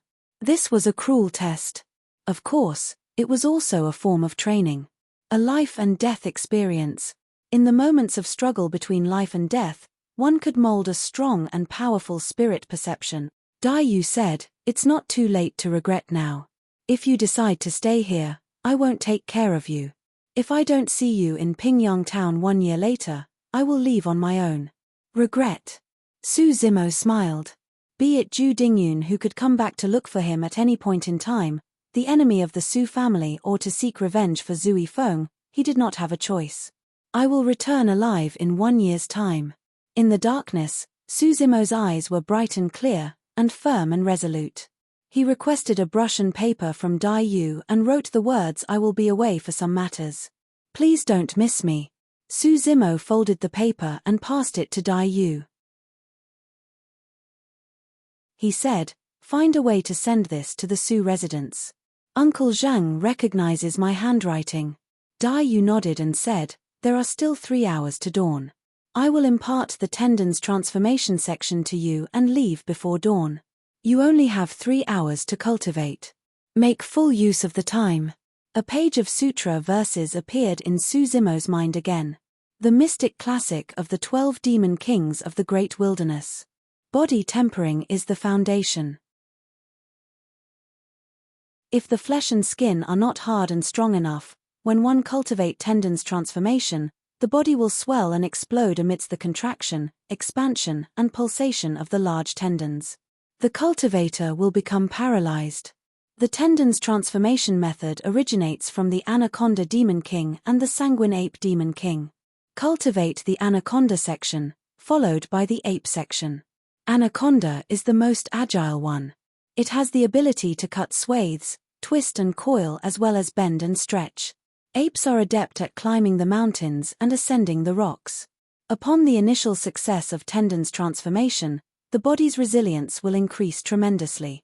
It will be as agile as the python and as light as the ape. It will rise like the wind and fall like an arrow. Your strength will also increase. The pulsating sound of the large tendons will be similar to that of the vibration of bowstrings. Upon phenomenal success, the 3 body parts, skin, flesh and tendons, will be in perfect harmony. One will be able to expand and contract the muscles and change his figure or appearance. No one will be able to see through him unless the perfected nascent soul make use of his detection methods to do so. Dai Yu spoke about the profound meaning of tendon's transformation tirelessly. In the deep forest, it was dark and silent. Even the cicadas were not making any sound. It was only resonating with the pleasant and laser-sounding voice of a lady. The green-robed scholar beside the lady was focused and listening attentively. Time passed and the dark sky gradually faded. When the first ray of sunlight broke through the mist and landed in the forest, Dayu stopped and turned to Suzimo. She said softly, "I'm leaving." In Suzimo's memory, he had never seen Dayu speaking to him with such a tone. For some unknown reason, there was a strange feeling in Suzimo's heart. As if he had been possessed, Suzimo asked, "If I encounter any danger, will you really leave me in the lurch?" Suzimo regretted as soon as he finished his words. "True enough," Dayu sneered. "What has your life and death got to do with me?" These words seemed very cold-blooded and inhuman. After inviting a snub, Suzimo looked embarrassed. He was silent. Dayu turned and left. In the blink of an eye, she disappeared into the dense forest. Suzimo's lonely figure remained rooted to the ground. Just as Suzimo was feeling a little disappointed, Dayu's voice rang again. It became increasingly distant and gradually faded off. Kanglang mountain range is the world of demons, especially at night. If you can tide over the first month, you will have 30% chances of leaving it alive in 1 year's time. Suzimo was stunned. No matter what, Dayu was not completely unconcerned about him. Otherwise, there was no need for her to impart the tendon's transformation to him last night. There is only a 30% chance of survival after enduring the first month. Suzimo was secretly shocked. He assessed the surroundings with vigilance. After confirming the absence of danger, he tied the Thunderbolt saber on his back and sat cross-D to recall the contents of the Tendon's Transformation Sutra. If he wished to survive in the Kanglang mountain range, he would have to master the Tendon's transformation as soon as possible. According to Dayu, his ability would be of a threat to the level 8 Chi refinement warrior upon attaining the initial success of Tendon's transformation. This also meant that he could slay most of the spirit beasts in the Kanglang mountain range. His chance of survival would increase tremendously. Suzimo constantly used the breathing and expiration method and diligently tried to comprehend the Tendon's transformation. It could be due to the foundation of the body tempering or the pressure of being in danger. Not long after, Suzimo managed to master the initial stage of the Tendon's transformation breathing method. He did not need Dayu's reminder this time. Suzimo combined the sutras of both body tempering and Tendon's transformation and cultivated them simultaneously. With each breathing and expiration, Suzimo was hardening and refining not only his flesh and blood but also his large tendons. He had become more flexible and powerful. Suzimo was immersed in the cultivation and had forgotten his whereabouts. After an unknown period of time, Suzimo suddenly felt a liquid-like substance dropping onto his face. It felt a little warm and sticky. Is it raining? Just as this thought arose, Suzimo opened both his eyes immediately. His countenance changed greatly. Wrong. How could raindrops feel warm and sticky? Suzimo was instantly jolted awake. He finally realized that he was in the danger-filled Kanglang mountain range and not the original cultivation field. There was danger.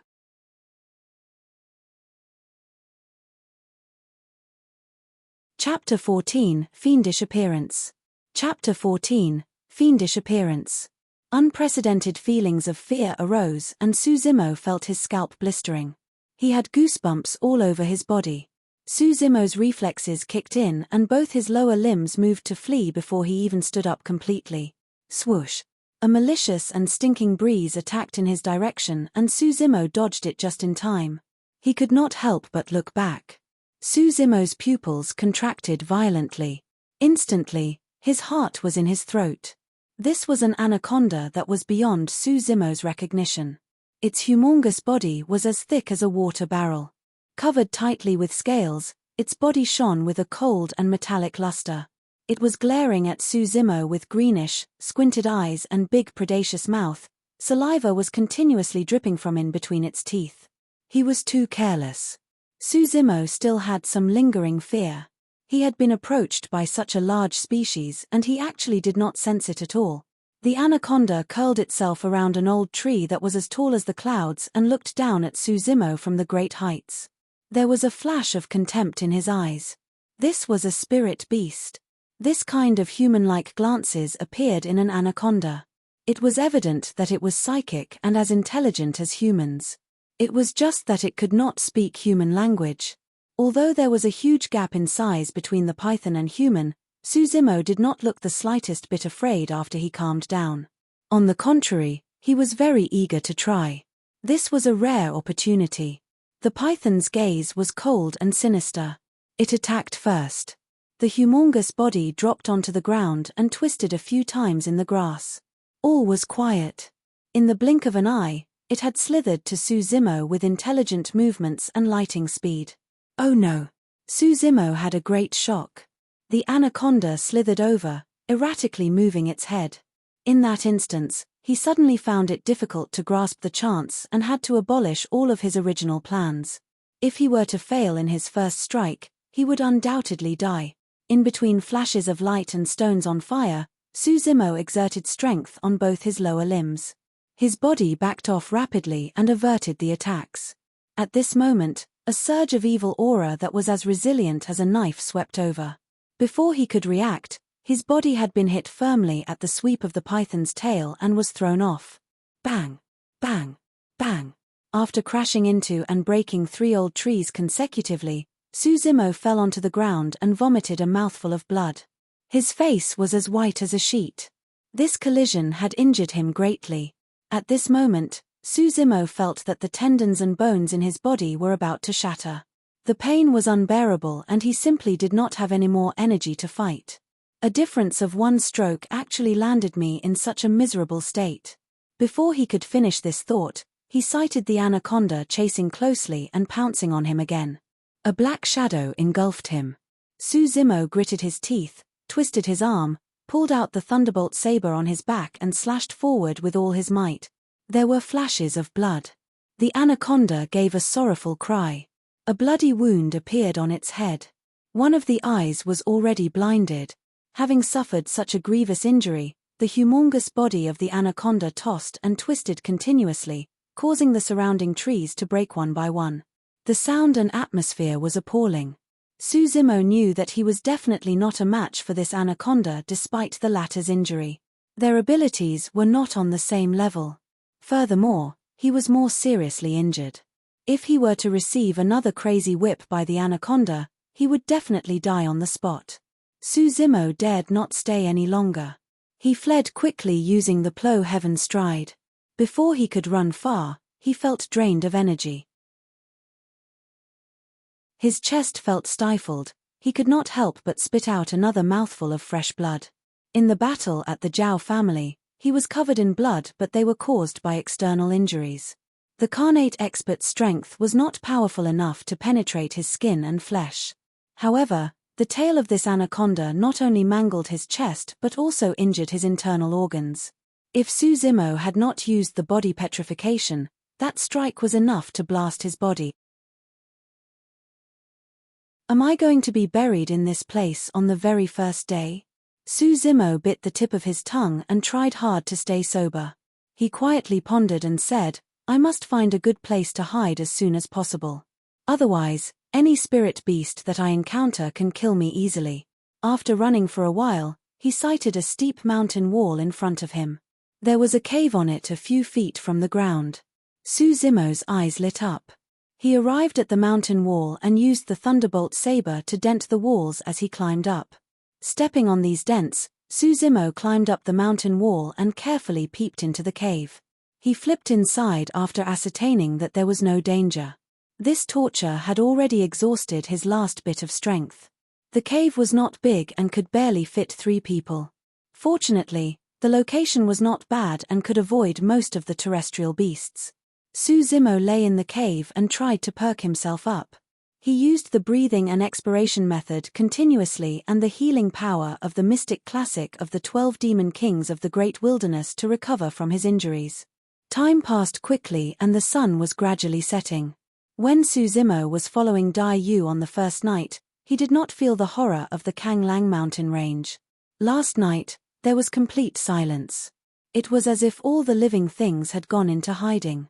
Today, the night had just arrived and spirit beasts were already beginning to appear. Sounds of roars shook the wilderness. From time to time, giant birds would fly past the mountain wall, casting their shadows and blocking the moon. In the forest, the spirit beasts prowled fearlessly, the old trees swayed and an eerie atmosphere filled the air. There were constant sounds of terrifying roars. This was the true colors of Kang Lang mountain range. If Dai Yu was not accompanying him last night, he could not even tide over it. Earlier on, Su Zimo saw for himself a spider with a human face as big as a basin. It moved at lightning speed as it climbed towards this wall mountain. To his surprise, a black figure suddenly appeared on the wall mountain, rolled into the spider's body and disappeared in between the cracks of the rocks. When Su Zimo was fear-stricken, he heard a ferocious roar from the sky. Immediately after, a divine eagle with a pair of purple wings appeared out of nowhere. Its super-sharp claws were shining coldly like daggers. It dug into the cracks of the rocks on the wall mountain and crushed a big piece of rock. Roar! A miserable cry could be heard from the crack of the rocks. The purple-winged eagle had already captured a crawling spirit beast. Its claws pierced deeply into the body of the spirit beast and fresh blood splattered out. This spirit beast was huge. It was 100-fold bigger than the purple-winged eagle. However, it could not escape no matter how it struggled. The purple-winged eagle carried it and soared into the sky. Before it left, the purple-winged eagle had obviously discovered Su Zimo. It even glanced back at the cave on the wall mountain with a chilling glare. It could be that Su Zimo seemed too frail and weak in comparison to that spirit beast. Hence, the purple-winged eagle did not bother. It spread its wings and flew away. That one gaze was enough to land him in trepidation and send chills up his spine. This was a spirit demon. This purple-winged eagle was definitely a spirit demon. It is too powerful. Just the aura that it exuded could make me feel defenseless. I don't know if it is a spirit demon at the Foundation Establishment realm or Golden Core realm. Su Zimo swallowed the lump in his throat. He shifted himself deeper into the cave. In the forest under the wall mountain, there were killings everywhere. The air was moist and filled with a bloody stench. The earlier scene was just the tip of the iceberg. This was the Kang Lang mountain range. Bloody, brutal, and filled with the most primitive slaughters. After surviving the second night with much difficulty, Su Zimo discovered that there was another test awaiting him. One night had passed, but his injuries had not completely recovered. Hence, he dared not continue to cultivate. In Pingyang town, he did not need to worry about food. However, food had become his greatest problem in Kang Lang mountain range. Su Zimo was injured and dared not act rashly. However, without food, each time he breathed in and out, he was using the essence of his own blood and flesh to cultivate. His hunger would increase and he would not be able to endure for too long. It was a vicious cycle. Without food, there was no energy source and he would not be able to cultivate. It would be difficult to heal the injuries on his body and advance to another realm. It was even harder to obtain food. Henceforth, every step that he took would determine his destiny. Su Zimo moved his body and used the thunderbolt saber to dig and deepen the cave. He placed some leaves and branches near the entrance of the cave to camouflage it and hide himself. 1 day. 2 days. Despite the torture of starvation and pain arising from his injuries, Su Zimo waited patiently and did not leave the cave. On the 3rd day, he finally received an opportunity to turn the tides. Last night, there were many killings below the mountain wall. One of the spirit beasts died and a lot of flesh and blood were left on its dead body. Su Zimo stared at the remains of the spirit demon for a long time. After much consideration, he finally made up his mind and walked out of the cave, carrying the thunderbolt saber. Worried that he would attract other spirit beasts, Su Zimo dared not start a fire. He bore with the disgust and devoured the flesh and blood mouthful by mouthful. His eyes surveyed the surroundings continuously and he was high-strung. He dared not bring this spirit beast back to the cave, for fear that the bloody stench would expose the location of his cave. Only 3 days had passed and his scholarly aura and inexperience subsided. He was strangely calm, as if he belonged to the most primitive human clan. He cautiously struggled to survive in the bleak and remote land, devouring raw flesh and drinking blood. After cultivating the mystic classic of the 12 demon kings of the great wilderness, Susimo's appetite had increased greatly. Soon after, he finished off the flesh and blood on this spirit beast. After returning to the cave, he began to cultivate. He discovered the difference when he cultivated. The energy essence contained in the flesh and blood of the spirit beast was richer than that of ordinary cattle and sheep. Taking in this raw flesh and blood allowed the essence to be absorbed into his belly directly without any wastage. Prior to this, after Susimo consumed one cattle, he would cultivate and drain all the energy from the flesh and blood in just half a day. On this occasion, he cultivated for one entire day and night. Of course, the benefit was evident. The injuries caused by the anaconda had completely healed. In addition, the body tempering and tendons transformation realms had advanced substantially. In the time to come, Susimo did not venture too far away. He spent most of his time cultivating the tendons transformation in the cave. Occasionally, he would secretly observe the killing techniques of the spirit beast below the mountain wall to comprehend them. After he felt that he had learned something, Susimo left the cave to hunt and kill spirit beasts to nurture his spirit perception and polish his martial skills. Although he suffered more losses than victories, was unkempt and covered in wounds at times, Susimo could always escape alive with body tempering and tendons transformation as the foundation. In between life and death struggles, he constantly concluded, comprehended, and cultivated. 3 months later, Susimo returned to the old place and looked for that anaconda. He then slayed it with his bare hands. Henceforth, Susimo completely left the cave that he had been living in. He wandered in countless mountains and ravines, traveled in dense forests and big pools, and engaged in combat with various kinds of birds and spirit beasts. This was a bloodshed world about the survival of the fittest. The so-called most powerful one did not exist. In one moment, one was proud and majestic.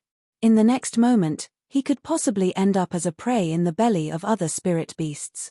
There were countless miserable and intensive bloody battles, countless narrow escapes from death, constant vigilance, and constantly on tenterhooks. As time passed by, Susimo acquired a unique and indescribable sense of danger. That was spirit perception. In this mountain range that no one paid attention to, a young boy from the human clan without spirit root was undergoing a thorough transformation. A fiendish appearance was taking root.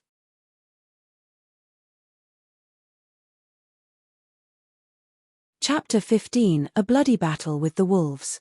Chapter 15: A Bloody Battle with the Wolves. 6 months later. In the residence of the city lord of Kanglang City. Luo Tianwu, the city lord of Kanglang City, leaned on his chair. Holding on to his chin, his eyes were closed. He was frowning and deep in thought. City Lord, did you request for my presence?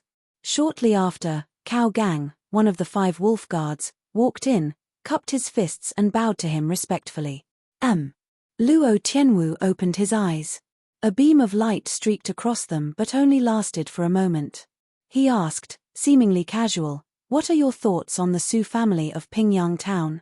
Cao Gang pondered and said, "The Su family's background is mysterious. Most likely, they are not from our country of Dhe. I suspect that they are from the country of Yang. In addition, the Su family is not as weak as they appear to be. Young Master Su had hidden his ability for many years. He is a figure not to be underestimated. He is most probably hatching a major ploy. As for second young Master Su..." Cao Gang paused for a while. Luo Tianwu revealed a look of curiosity. He smiled imperceptibly and asked, "What about second young Master Su?" "1 year ago, I witnessed second young Master Su offending the Immortal." Cao Gang shook his head. "This lad is an inexperienced and aggressive youngster. He is initially quite clever and has also attained scholarly honors.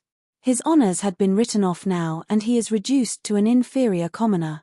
We don't need to bother about him." "Quite clever. Haha." Luo Tianwu smirked. "Cao Gang, your judgment is off this time." Cao Gang was stunned for a moment. "This is the information from my subordinate's spy. Take a look." Luo Tianwu passed a few confidential papers on the table to Cao Gang. Cao Gang swept his gaze across them, his expression gradually changed. Luo Tianwu said in a low voice, 6 months ago, Su Zimo almost destroyed all the pugilistic experts of the Li family and Zhao family relying on his own strength. These two families have virtually been wiped out, although their names still exist. The Yang family avoided the disaster and took the chance to fawn on the Su family. Now, the Su family is holding the power in Pingyang town. This individual is not a frail scholar. He is a character who is more terrifying than Su Hong. How can this be possible? Cao Gang was dumbstruck. Luo Tianwu said, there are two possibilities. First, Su Zimo transformed from a frail scholar to a top-notch expert in 6 months' time. Second, Su Zimo concealed his abilities and lied to everyone. Regardless of the possibility, this individual is not a mediocre character. What exactly is this Su family plotting at? Cao Gang drew his brows together. Luo Tianwu snarled, people from country of Yang. 15 years ago. By the last name of Su. Combining these few pieces of information, can't you guess? Lord Wuding of the country of Yang, Su Mu. Cao Gang said, his voice trailing off. Luo Tianwu nodded and said regretfully, Su Mu is considered an outstanding hero. He led tens of thousands of armored cavalry and dominated the battlefields, sweeping up victories wherever they went. How famous and majestic was he then? Which of the surrounding states dared to launch attacks and take over the glory? Unfortunately, he was too foolish. In the end, his outcome was akin to casting the boughs aside once the birds are gone and slaying the lackeys after they have outlived their usefulness. After pausing shortly, Luo Tianwu closed both his eyes, exuding a sharp and imposing aura. He gradually said, since there is a lesson drawn from others' mistakes, we can't follow the footsteps of Su Mu. Although the great Ju King is ruling the 4 states, there are signs of chaos. The dukes are rising in power. It is time to invade the city, seize the territory and declare ourselves as the king. Cao Gang is willing to obey the city lord, obey the king. Cao Gang was quick to adapt to the circumstance. He changed his address immediately. Luo Tianwu nodded satisfactorily. He said, Cao Gang, I also have Qi refinement warriors as my backers. I won't act without confidence. At the sound of the 3 words Qi refinement warrior, Cao Gang's eyes lit up and his mood livened up. Since the Su family has such a background, we can make use of them. Luo Tianwu revealed a playful smile. In the Kanglang mountain range. After 6 months of wandering in the wilderness, Su Zimo had made tremendous progress in the realm of tendons transformation. He was close to initial success. After cultivating the anaconda styles, he had begun to cultivate the ape styles. Most importantly, Su Zimo now possessed a spirit perception that was skin to that of a beast. He was extraordinarily sharp and sensitive. Relying on the spirit perception, Su Zimo had countless narrow escapes from deaths. He even got away from some spirit demons before. However, in the recent 1 month, Su Zimo encountered some trouble. The lord of Kanglang mountain range, the wolf clan, that had an astronomical number of members. Su Zimo encountered a wolf preciously. After a bloody battle, he killed it but unexpectedly provoked the endless hunting by the wolves. If he were to fight them on one-on-one, most of the wolves were not Su Zimo's match. However, the most terrifying thing about the wolf clan was their patience and acute sense of smell. Su Zimo had escaped from the packs of wolves countless times. But not long after, the wolves would hunt him down again with their keen sense of smell. This manhunt continued for 1 month.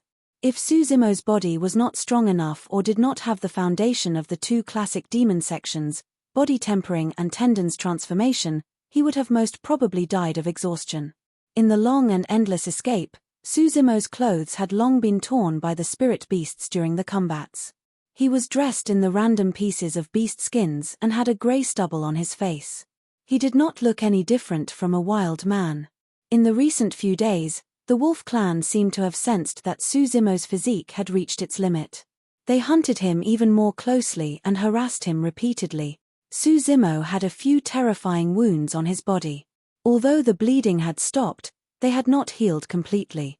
The wolf packs did not give Suzimo any time to recover from his injuries at all. Suzimo clearly knew that his condition would only worsen if this were to continue, but he could not think of any solution to get away from the hunt of the wolf clan. This night, Suzimo arrived at a valley. Midway at the valley, he stopped in his tracks suddenly. His expression was grave. The cold breeze in his face carried traces of murderous aura. Behind him, pairs of greenish and sinister eyes of wolves appeared. Ferocious gazes were apparent. Wolves walked out from the darkness, filled the entire place and rounded up Suzimo, who was in the center.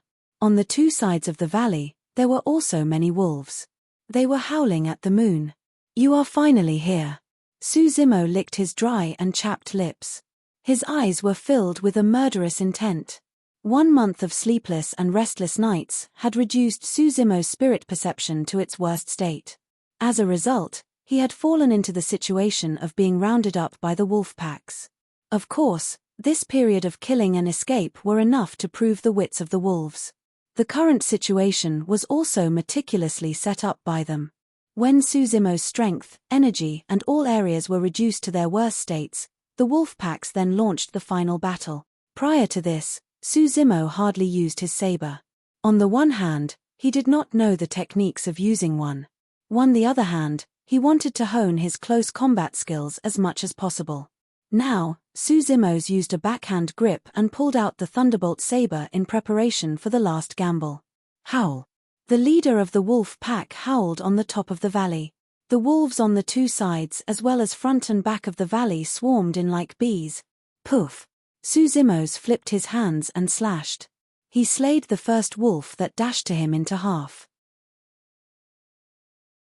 Fresh blood was spilling out crazily. Bang! Suzimo used the ground-rupturing palm with his right hand and smashed the skull of another wolf with all his might, splitting the latter's brains. The killings could not stop the wolves from advancing. On the contrary, it provoked their ferocious nature. Stepping on the corpses of their own clan, the wolves pounced on him continuously. Swoosh, swoosh, swoosh. Suzimo began to use the plow heaven stride. Carrying the saber in his left hand, punching with his right hand, he dashed across the valley with ease, attacking on his left side and charging on his right.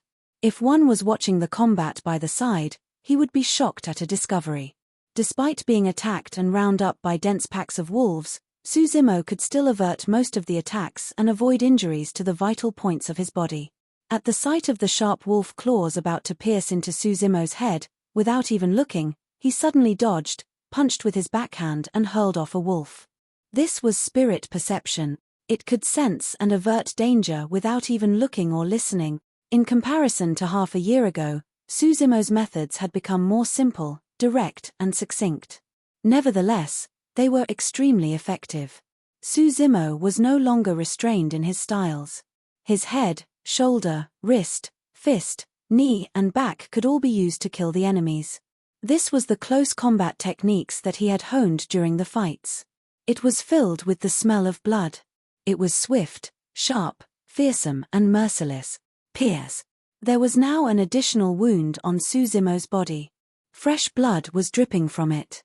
Although he had the aid of the powerful spirit perception, Suzimo's body gradually lost its strength under such successive and intense attacks. After a round of fierce and violent killings, the wounds that had not fully healed burst open. Blood was spilling non-stop, causing disharmony in his vital energy and blood flow. Suzimo felt dizzy and was seeing some stars. "I can't hang on for too long." Suzimo gnashed his teeth and stared at the leader of the wolf pack, which was not too far away. It was about 1 foot tall and the size of a huge elephant. Ignoring the attacks from both sides, he charged forward with all his might with the plow heaven stride. Mountain reliance. Bang, bang, bang.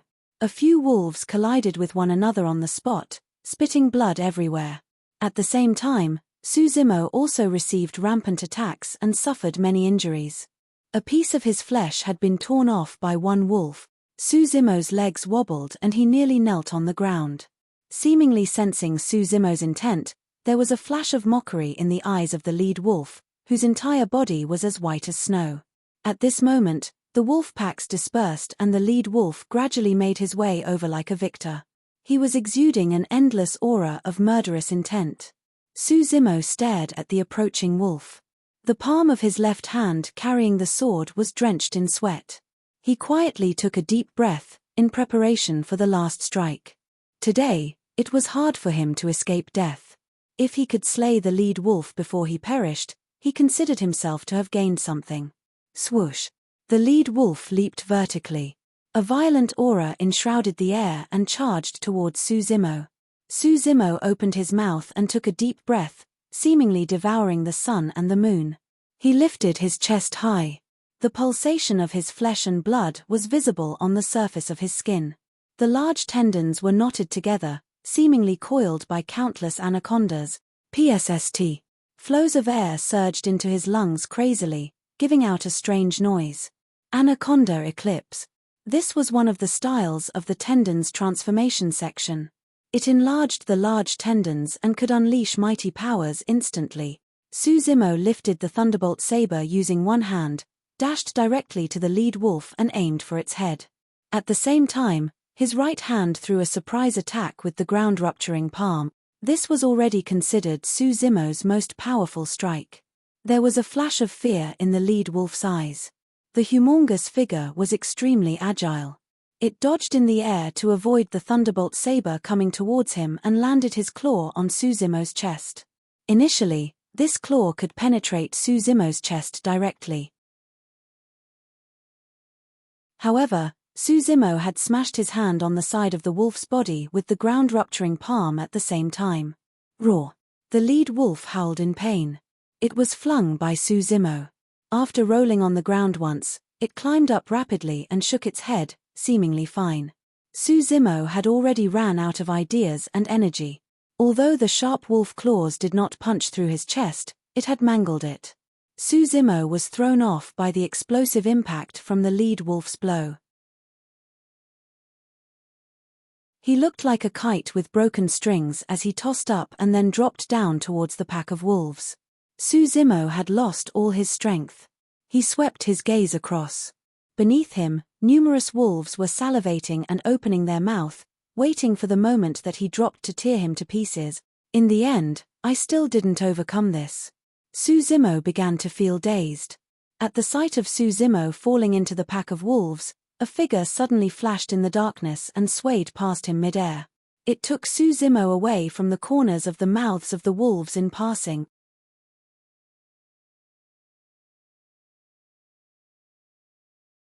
Chapter 16, Scarlet Flame Fruit. Chapter 16, Scarlet Flame Fruit. Misty. Susimo was startled awake and immediately refuted this thought. A tall, large and strong-built figure was approaching him. He was covered in long hair and smelled nauseating. How could that be Yu? Susimo struggled to open his eyes to catch a clearer glimpse of the person's looks. However, a gush of fatigue overtook him. Susimo's vision was getting increasingly blurry. He could vaguely see the dark figure grabbing onto things and swinging to and fro above the valley, his movements extremely swift, agile and light. Shortly after, he had reached the hilltop of the valley and got away from the wolf pack's encirclement. Gah! Gah! The black figure looked back at the numerous wolves in the valley and gave out an eerie laughter. Thereafter, carrying Susimo, with 2 to 3 moves at a time, he disappeared into the forest. Not knowing how long had passed, Susimo gradually regained his consciousness and struggled to sit up. He was in pain all over and his muscles were numb and aching. Susimo looked down and saw that some unknown herbs had been applied on his wounds. They felt light and cool. The rest of the body parts without injuries had also been smeared with some unknown material that emitted a foul and repulsive stench. Susimo drew his brows and looked around. This was a rather wide and spacious cave without an extraordinary appearance. However, many wolf skins were hanging on the walls. At this moment, gurgling sounds could be heard coming from the entrance of the cave.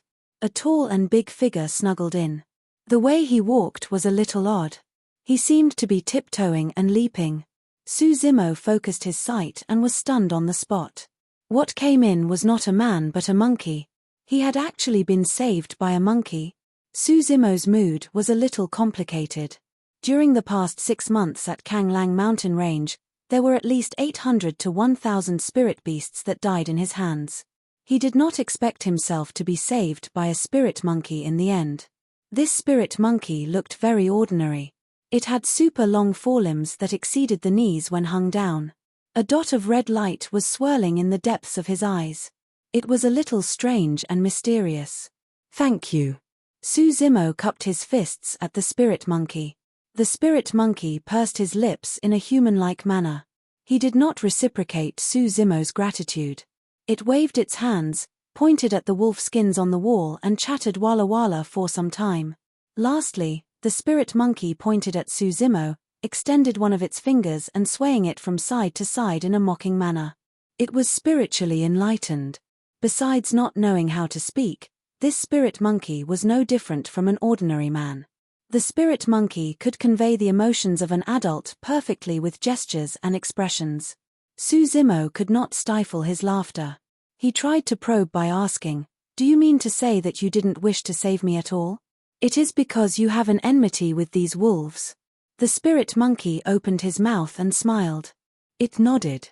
"Since that is the case, we have a common enemy. We can join forces in the future." Suzimo had been enduring loneliness in the Kanglang mountain range for the past 6 months. He also wished to have someone that he could talk to. The spirit monkey before him was extremely intelligent and was no different from a human. It would make an excellent confidant. Spat. The spirit monkey spat and gave a disdainful look.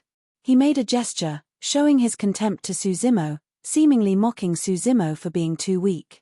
Suzimo was stunned and speechless. He had been looked down on by a monkey. After all, it was his savior monkey. Hence, it was not good for Suzimo to say anything. He looked a little awkward. Suzimo glanced at the sky through the cave entrance. Suddenly, a doubt arose in his heart. He had been unconscious for at least 1 day. This time, the wolf packs actually did not chase over. At the smell of that pungent stench on his body, Suzimo's eyes shone. He could not help asking, "Do you have a way to cover my body smell to avoid the wolf's sense of smell?" Gagagaga. Upon hearing this question, the spirit monkey opened his big mouth and laughed complacently. His eyes were filled with mockery and laughter. Looking at the spirit monkey, Suzimo suddenly had a bad premonition. Thereafter, he saw the spirit monkey bending and squatting down, showing the posture of passing motion and placing his palms to catch something below his butt. He then wiped the mess all over his body. "The thing that is smeared on my body is your poop." Suzimo turned pale. He asked after much difficulty. "Gagaga." The spirit beast lifted his head and laughed out loud. He waved his arms and skipped around, as if he had done something proud and great. Suzimo had the feeling of being struck by lightning. He endured the urge to sprout profanities, gnash his teeth and say, word by word, "You. This damn money. I." At the sight of Suzimo's disgust, the spirit monkey looked even more delighted. He chattered whoa non-stop and was extremely thrilled. Suzimo gritted his teeth and said, "Damn monkey, I will definitely fight with you when I fully recover." The spirit monkey did not seem to care. It only stood on the same spot and laughed arrogantly while crossing its arms. Suzimo was covered in pain and wounds. He could not do anything to the monkey for the time being. He lay down swiftly on the ground and tried to calm down. Just as he lay down, not far from his head, Suzimo saw a red and lush fruit hanging and swaying slowly. It looked juicy and shiny and emitted a tempting fragrance. Suzimo was thirsty and his mouth dry. Without thinking much, he stretched out his hands and stuffed the red fruit into his mouth. The flesh of the fruit softened as soon as it entered his mouth. The juice was refreshing and sweet, transforming into a surge of warmth into his tummy. The spirit monkey inadvertently witnessed this scene. Its pupils shrank. Sounds of its laughter ceased abruptly. Suzimo sucked his lips, savoring the good taste of this fruit.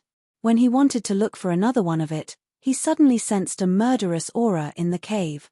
The atmosphere seemed to have turned stiff. Suzimo was stunned. He instinctively sat up but nearly bumped into that big face of the spirit monkey. The spirit monkey glared at Suzumo with bloodshot eyes, gnashing and clenching its teeth, panting heavily. It looked like it could not wait to tear Suzumo apart alive. Suzumo's heart stirred. He vaguely guessed that the fruit that he had eaten earlier was probably not ordinary. "Hey, you disgusted me once. I ate your fruit. We are even now." Suzumo felt a little guilty. Oh. At the sound of Suzumo's words, the spirit monkey was fuming with anger. He was so furious that he jumped up and pounded his chest, making deafening gwong sounds. The spirit monkey dashed towards the mountain wall beside him and hit his head against the wall. Rocks shattered and flew all over. The sound was terrifying. Suzumo was secretly shocked. This spirit monkey was very powerful. He might not be its opponent even if he were to recover fully and was in his best condition. Fortunately, the spirit monkey did not vent its frustration on him. He continued to pound the mountain rocks and almost punched through the mountain walls. At this very moment, Suzumo suddenly felt his belly warming up and turning boiling hot. Flows of warm air surged towards his limbs and bones, emitting endless flows of heat. Suzumo's skin began to redden. It was as if a huge stove was inside him and barbecuing his body. The pain was unbearable. Pest. Suzumo exhaled and looked down. He saw the flesh and blood surrounding his wounds throbbing, integrating and healing at a speed that was visible to the naked eye. Only the scars remained thereafter. In the blink of an eye, the scars came off and the skin was rejuvenated to be like before. Even the piece of flesh on the thigh that had been torn by the wolves was repairing itself rapidly at this moment. Ah! Suzumo hollered at the sky. He felt like he was exploding. This is bad. This energy is too strong. My body will burst if this continues. Suzumo did not have the time to think. He circulated body tempering and tendons transformation immediately and carried out the breathing and expiration techniques. At the same time, Suzumo leaped up vertically with the plow heaven stride. He crazily dashed around the mountain cave, constantly practicing the styles of the mystic classic of the 12 demon kings of the great wilderness. He wanted to vent out this surge of energy. The spirit monkey seemed to be shocked by this scene. He stopped rampaging all over the place. Stunned and with his jaws dropping, it stared at Suzumo, who seemed even crazier than him. A huge surge of unbearable essence energy ran wildly in Suzumo's body, constantly nourishing his body, refining, hardening his skin and stretching his large tendons. He was advancing tremendously in the body tempering and tendons transformation realms. Zang, zang, zang. The large tendons in Suzumo's body throbbed. Sounds of bowstring vibrations could be heard. Initial success of tendons transformation. The body's flexibility and agility had improved. His steps were apparently much swifter and lighter than before. His strength rose rapidly. According to Dai Yu, as long as he attained initial success of tendons transformation, Suzumo's power was enough to be a threat to a level 8 Chi refinement warrior. Despite the case, Suzumo still could not transform the huge source of essence in his body. Suzumo's skin was torn apart and bloodstains covered his body densely. It was a menacing and gruesome scene. What exactly is this thing? Suzumo was terrified. He did not expect that casually taking a fruit almost caused him to lose his life. In fact, this red fruit was famous in the cultivation world. It was the spirit item, scarlet flame fruit, whose flowers bloomed and bore fruit only once in 1,000 years. The scarlet flame fruit contained strong and powerful essence. It was a huge tonic. Its medicinal properties were akin to fire. It was heaty, dry, and explosive. No one dared to take it in its raw form. Most people would supplement it with other spirit medicine and refine it into elixirs to moderate the effect and make it convenient to consume too.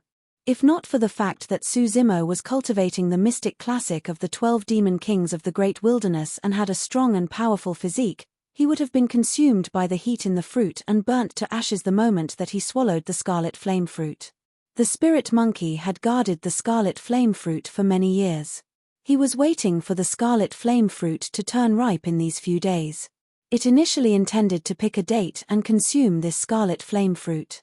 Unexpectedly, it had been devoured by Suzimo in one gulp. Neither the fruit nor skin was left. One could imagine how frustrated and upset the spirit monkey was earlier. It was just that, now, at the sight that Suzimo was in so much pain, the spirit monkey was frightened. The spirit monkey was extremely intelligent. He could tell that if he was the one who consumed this scarlet flame fruit, he would not end up in a better state. Most likely, he would perish. At the thought of this, the spirit monkey felt a little guilty. No matter what, this calamity of Suzimo was caused by him. The spirit monkey scratched his ears and cheeks and looked at Suzimo, who was in extraordinary pain and red all over. However, he could not think of any solution.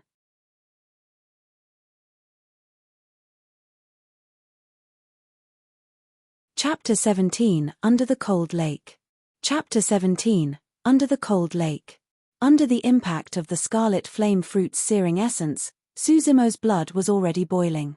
Each time he breathed out, his nose would release a scarlet airstream. The lifespan of the perfected golden core was at most 500 years. A flower that blooms and bear only one fruit in 1,000 years.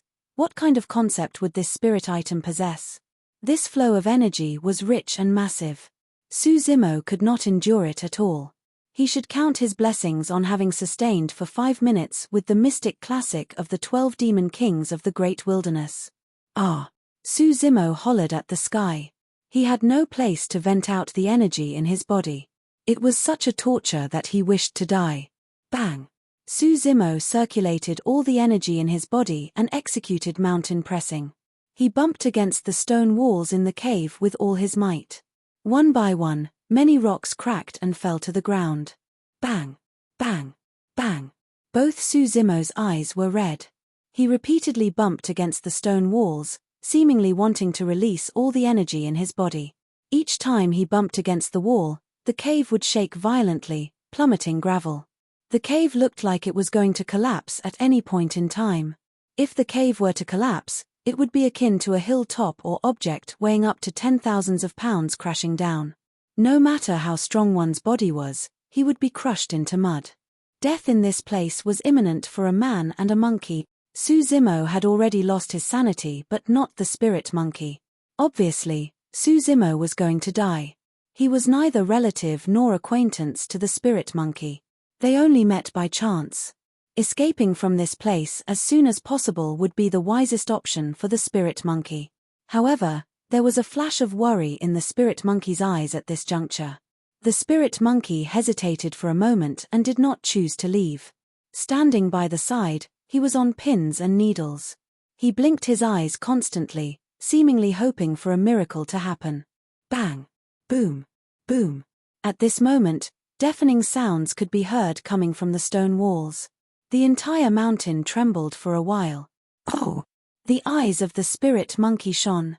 He discovered that Suzimo's knock on this occasion had actually broke the cave's stone walls and he had fallen into another cave. There was a cave within the cave. The spirit monkey quickened his steps and caught up with Suzimo. The second cave was narrow and small and there was a small lake in the middle. The air was chilling and icy coldness penetrated one's bones. Before he could approach the cave, the spirit monkey was already shivering in the cold. He quickly halted his steps. The cool air emitted by the pond was extremely strong and even a little creepy. When the spirit monkey inched closer, a layer of frost appeared and was spreading slowly on his body's hair. Coldness penetrated him, as if countless steel needles were piercing through his blood and flesh. At this moment, Suzimo was burning all over. When he sensed the bone-chilling coldness, he did not resist. Instead, he stepped towards the cold lake.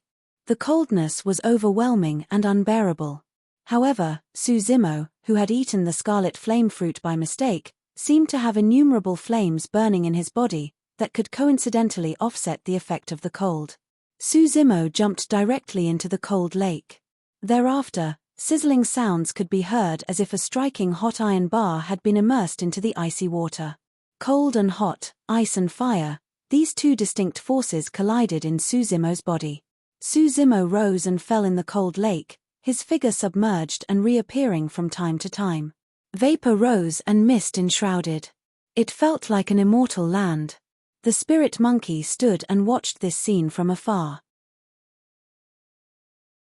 He faintly guessed that Suzimo had already survived this calamity under a twist of circumstances. As the ancient saying goes, the antidote to any venomous poison will always be present in the latter's vicinity. Everything in the world mutually reinforced or countered each other. This was the order of nature that would never change.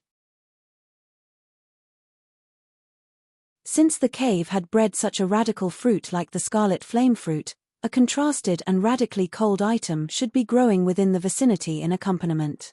Suzimo had taken the scarlet flame fruit by mistake and could not endure the massive energy. Nevertheless, he discovered the cold lake by chance and borrowed the coldness to suppress the searing essence and sealed it into every inch of his flesh and blood. These searing essence had not yet been dissipated from Suzimo's body. However, a huge treasure trove had been sealed in his body.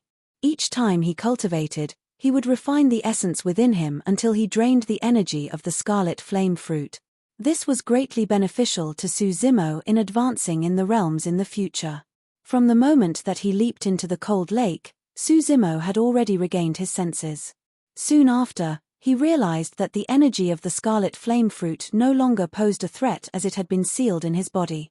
Suzimo wanted to jump out of the cold lake, but his heart suddenly wavered. Since this place could breed the scarlet flame fruit, could there be other such fruits breeding around the cold lake? The cave where the cold lake was situated was small and narrow. One could see everything in it at a mere glance. Suzimo did not discover anything. If he had guessed correctly, there was a high possibility that they would be at the bottom of the lake. Suzimo took a deep breath and plunged into the cold lake. The cold lake was extremely cold. Oddly, there were no signs of freezing. Suzimo dived deeper and deeper, withstanding the intensifying pressure as he dived. The lake's waters were also getting colder and colder. After cultivating the mystic classic of the 12 demon kings of the great wilderness, Suzimo's ability to hold his breath was very strong. He could hold it for 15 minutes long. However, as Suzimo dived deeper, the coldness in his body intensified, his limbs gradually turned cold and his blood circulation slowed down. This cold lake seemed bottomless. Suzimo realized that he would freeze to death before he could see the bottom of it if he were to continue to swim. At this moment, a beam of red light suddenly streaked across the depths of the corner of the cold lake suddenly. Suzimo focused his gaze towards the light, but he could not see it clearly as the lake's waters were blocking his view. He could only vaguely see a rock with 4 words engraved present in the deeper waters. The words were very blurry. Suzimo slid both his arms and dived downwards again. After covering some distance, he had already reached the limit of his physique. Suzimo opened his eyes wide and looked at that piece of huge rock. Fire. Suzimo distinctively saw fire, one of the 4 words on the rock. The other 3 words still looked blurry. Coldness entered his body and Suzimo shivered all over. If this continues, I'm afraid I'm going to die. Suzimo dared not continue. He moved all his 4 limbs and swam towards the surface of the water. Soon after, Suzimo climbed out of the cold lake. There was a layer of frost on his hair and brows. His lips were purplish and his face was ghastly pale. Swoosh! Suzimo panted heavily, white clouds of vapor rising from the top of his head. Whoa wow! Not far away, the spirit monkey chattered while staring at him. He was gesturing to Suzimo anxiously, seemingly asking how Suzimo was doing. I am fine. Suzimo smiled. After resting for a while, he stood up and left the cold lake. After this round of torture, Suzimo had gained something from the misfortune. He had not only achieved initial success for the tendon's transformation section but also sealed a massive energy source in his body. This meant that, henceforth, Suzimo could cultivate at any point in time to refine and absorb the essence sealed in his body without the need to consume any food or drinks. Suzimo's mood improved tremendously. He patted the shoulders of the spirit monkey and said smilingly, "Damn monkey. Thanks." Che. The spirit monkey glanced at the sky and snorted hermp. He did reciprocate Suzimo's gratitude. Suzimo could not stifle his laughter. This monkey was very proud. Susimo understood its temperament a little. Susimo stood aside. He stood with his legs apart, parallel to his shoulders, in preparation to cultivate the 3 styles of tendons transformation: Sanguine Ape Tri-Style, Sanguine Ape Fist Seal, Sanguine Ape Fruit Offering, and Sanguine Ape Transformation. The first 2 styles were killing moves, while the third style was the core move. Dai Yu once told Susimo that one could not casually execute the Sanguine Ape Transformation unless he was on the brink of death. When he was surrounded by the packs of wolves in the valley, Susimo did not release the Sanguine Ape Transformation because he had not attained initial success of tendons transformation. If he were to do so, his large tendons would split, his body would explode, and he would die on the spot. Anaconda's tendons were flexible and resilient, whereas Ape's tendons were both strong and soft. The outcome of cultivating Ape first would cause the large tendons to burst and split, for they could not withstand the vigorous forces of the constant tugs and vibration. One would become paralyzed. This was the reason for the need to cultivate the anaconda prior to the ape styles. Susimo rested for a while. His body straightened. With his left fist guarding his chest, his right fist drew an arc in midair and smashed downwards. Sanguine Ape Fist Seal. Right on the heels of that, Susimo retracted his fists, bent his knees, and shrunk his body like an agile monkey. Seemingly kneeling with one knee, he put his palms together as if he was holding a fruit and lifted them upwards. Sanguine Ape Fruit Offering. Be it name or posture, these 2 styles did not seem like killing moves. Susimo was baffled. He could not figure it out and had a hunch that he seemed to be missing something. Gagagaga. At this very moment, a fearless and bold laughter rang in his ears. Susimo looked back. He saw that spirit monkey sitting on the ground, laughing out loud and pointing at Susimo. His eyes were filled with contempt. He was only short of writing the word fool and similar words on his face. I have been looked down upon by this damn monkey again. Susimo glared at him and said, "What is wrong with you again?" The spirit monkey stopped mocking. Leaping up, he suddenly dashed towards Susimo like an arrow. Both his hands were guarding the chest, his right hand cupped into a fist, drawing an arc in midair, charging and aiming at Susimo's head. Susimo's expression changed greatly. The spirit monkey's punch was completely the style of Sanguine Ape Fist Seal. It was exactly the same and even more vicious, filled with a murderous and imposing aura. Susimo did not understand the meaning of the word seal in Sanguine Ape Fist Seal previously. He had a moment of realization at the sight of the spirit monkey smashing down his fist. The spirit monkey clenched his fist. Its greenish-black large tendons protruded, its flesh and blood expanding. The fist that swelled up like a huge seal suddenly dropped. There was an explosive sound in the air with this punch. So, that was the case. After easing the tendons, one could make use of the strength of the tendons to tighten the flesh and skin. When the tendons and flesh were knitted together, one would use the fist as a seal. This was the essence of the Sanguine Ape Fist Seal. How much force could a human create by smashing his fist? However, if a huge seal were to smash directly in the face, what would be the outcome? Both Susimo and the spirit monkey used the same style, but at 2 completely different levels. There was a world of a difference in impact. You're tuning in to the Celestial War YouTube channel. Don't forget to subscribe and join us on this journey to catch the most captivating stories,